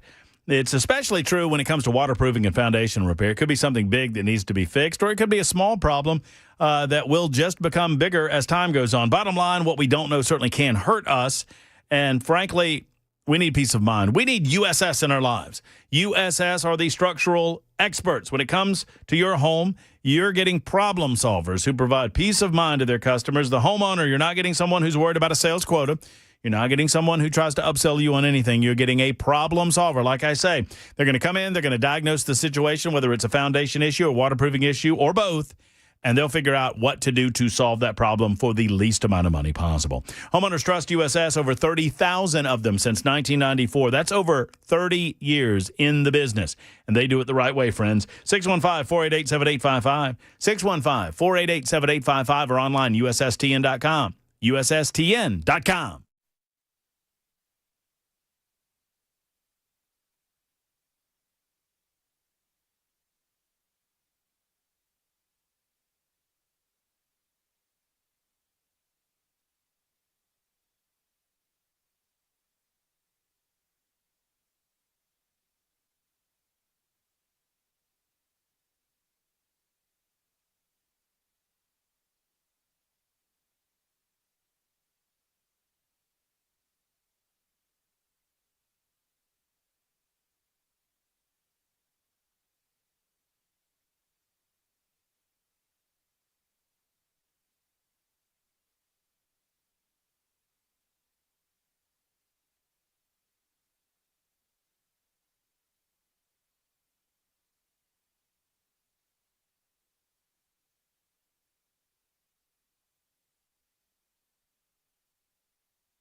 All right.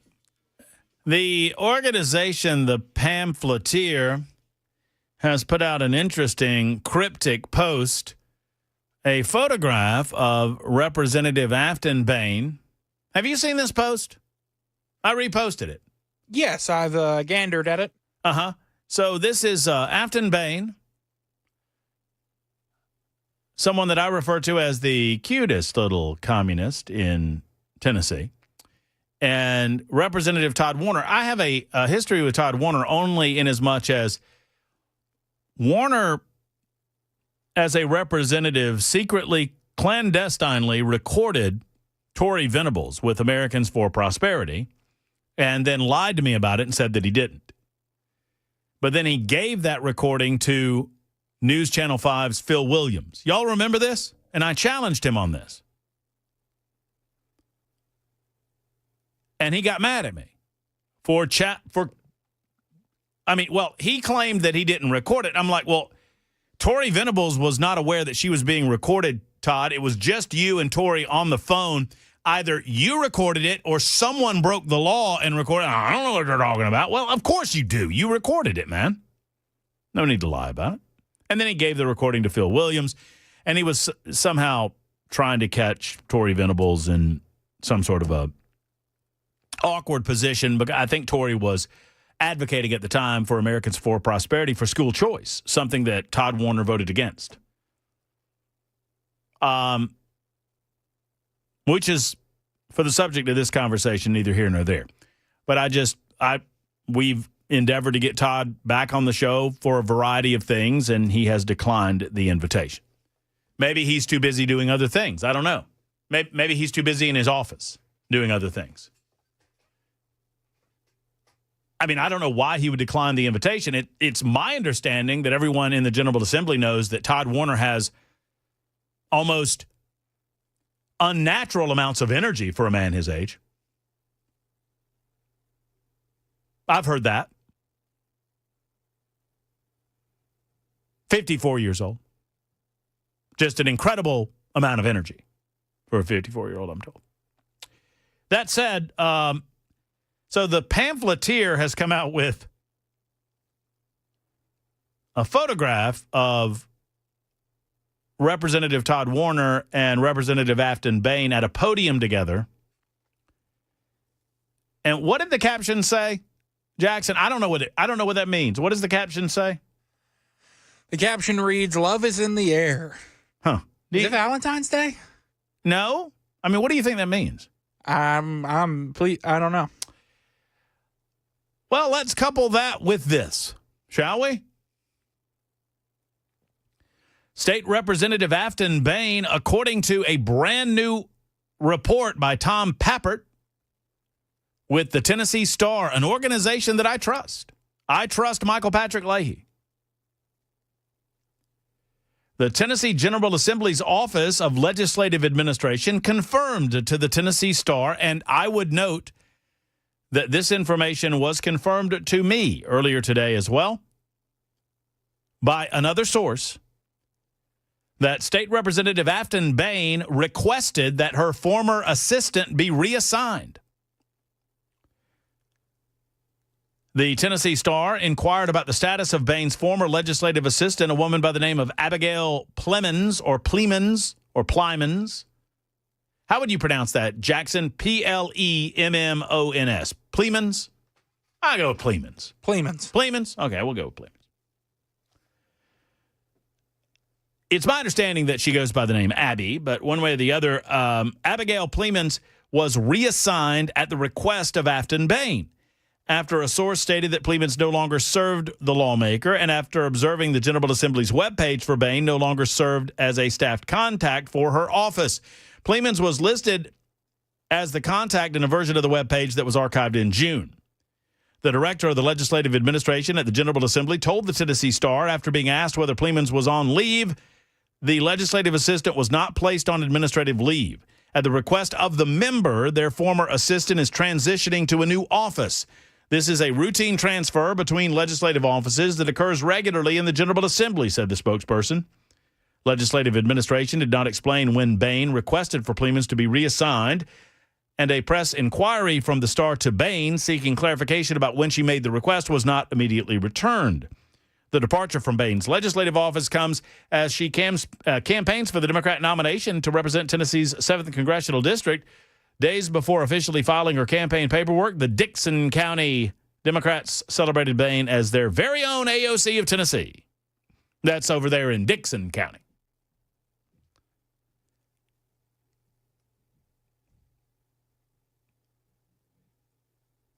Tim Jones writes in, or pardon me, Tim, I didn't mean to out you there. I just noted the text. Two consonants after the vowel denotes a soft vowel sound. Well, what is that? That Plemons? Or Playmans? Playmans? Pleman. That would be the soft E, right? Plea? It wouldn't be play. Plemons. One way or the other.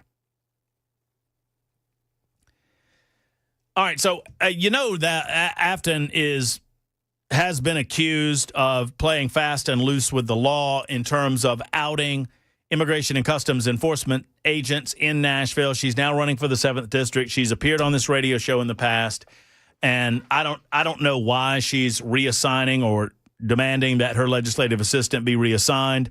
Who knows what will come of that? Any thought there, Jackson, on what this could be? I have no earthly idea, Matt Murphy. I mean, I know you're kind of new to this. Plemons like lemons. I'm now being told. Plemons like lemons. Isn't that what we said originally? Yes. So we were right. I'm going to go with it. I'm hoping to get Abigail on the show to see if she wants to explain her reassignment. You know? I mean, why would she be feels like Afton Bain is an up-and-comer in the Legislative General Assembly. There would be a lot of... I just feel like there's a lot... Let me put it this way. There are a lot of offices that you could go into and it just be a boring day and the time just drone on. I feel like we know Afton. We've met Afton. I feel like there's a lot of action going on in her office. Get you through the day a little quicker. You know what I mean? That's the way I feel about it. There's some of those that are older, low-key. Boy, I mean, you look up at the clock and it's 1 o'clock and 5 can't get there soon enough. But Afton's office, a lot more happening. I feel like, especially considering she's running for the 7th Congressional District race as well. But maybe not for long.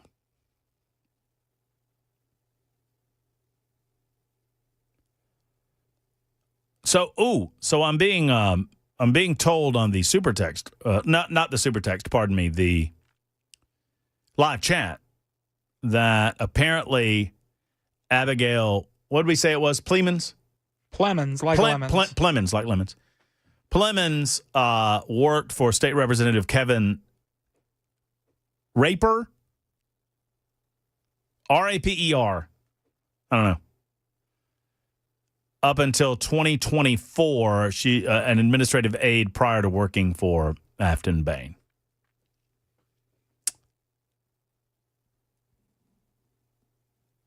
Kelly wants to note, play it back, y'all. You weren't right. You were saying Plemons. Plemons. We're going to go with Plemons until told otherwise. Not going to be working around Afton's office anytime soon. There's a lot of things that are going on over there. Look, I don't know what's happening over there. I'm not saying, I'm just saying, I don't know. I have no idea. I have no idea if there's anything to the move. I have no idea if there's any purpose behind the move. And I am not here to throw stones toward anyone until we get information. Here's what I'm to tell you. That if you are down there to serve the people of the individual district that elected you, you best get down to your business of serving those people and not get engaged in monkey business. Is that fair? Best course of action, handle your business, keep away from the monkey business. And the people will reward you accordingly if you serve them. If you serve other interests, not so much. It's 48 after the hour on Super Talk 99.7 WTN.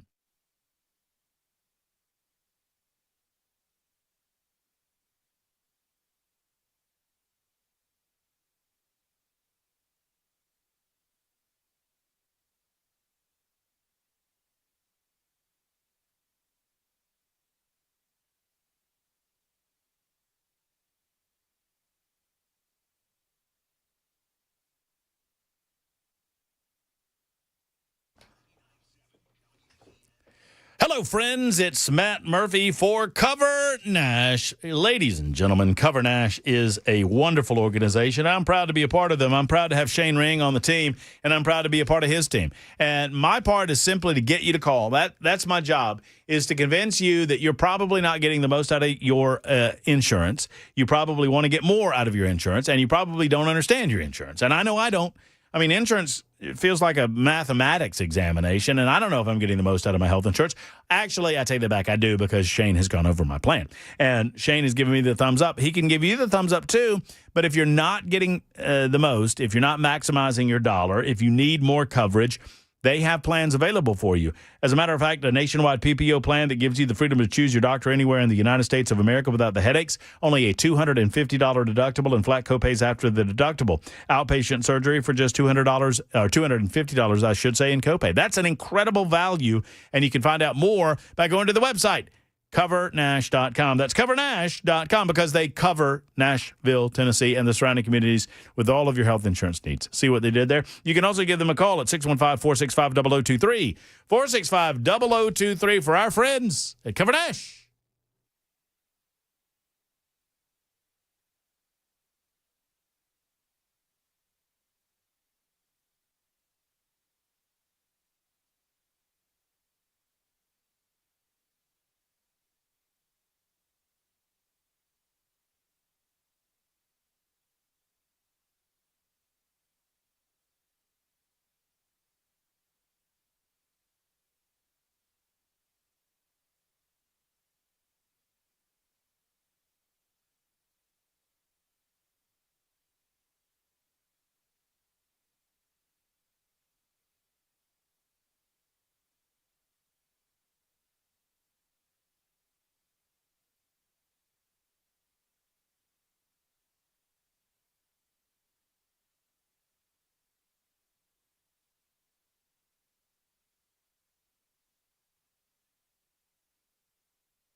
Hey, don't mind me.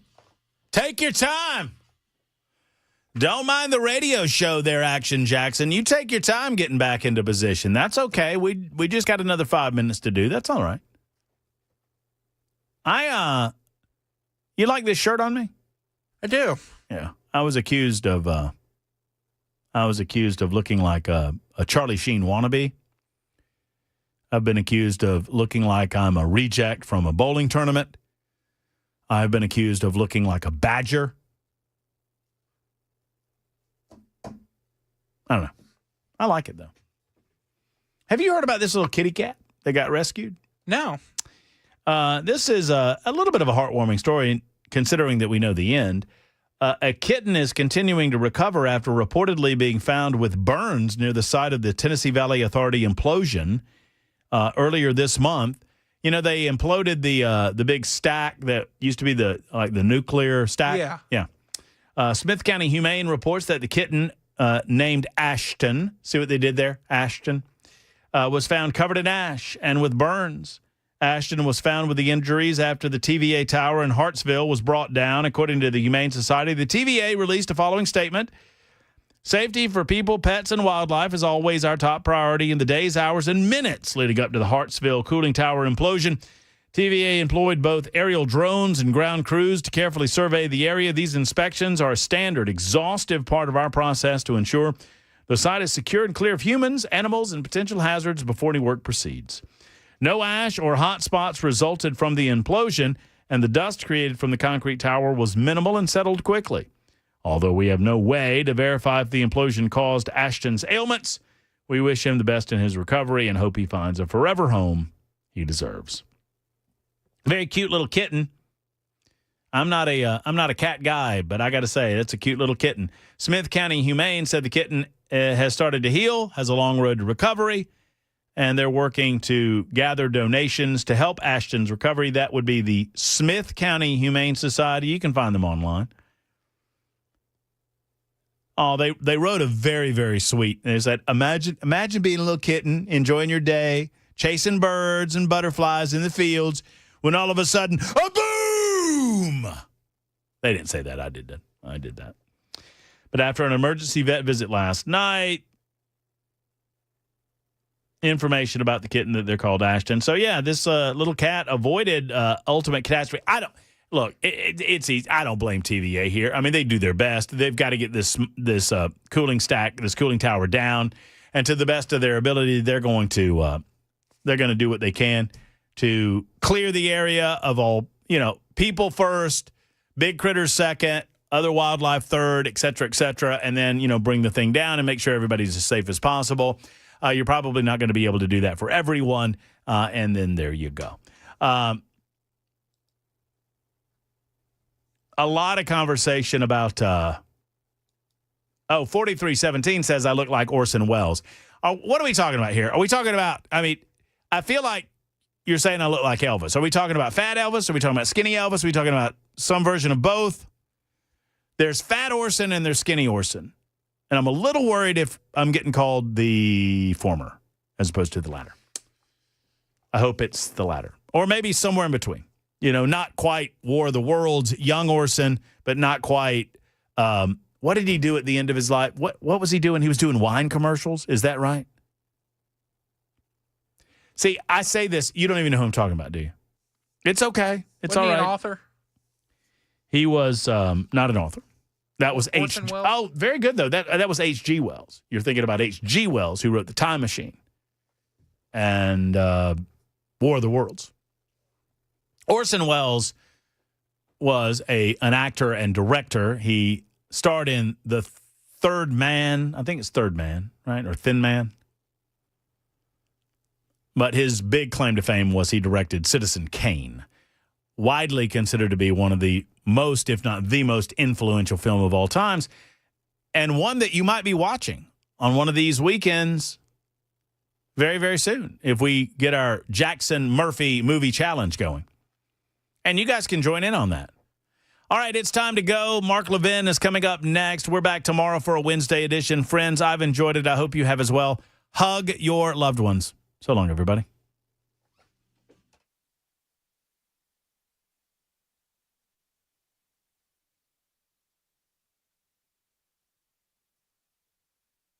I'm Pastor Alan Jackson, and I'm excited to invite you to join me for my brand new show on Super Talk 99.7 WTN. Every Sunday night from 7 to 8, I'll be talking about the week's news and headlines, but through a biblical lens.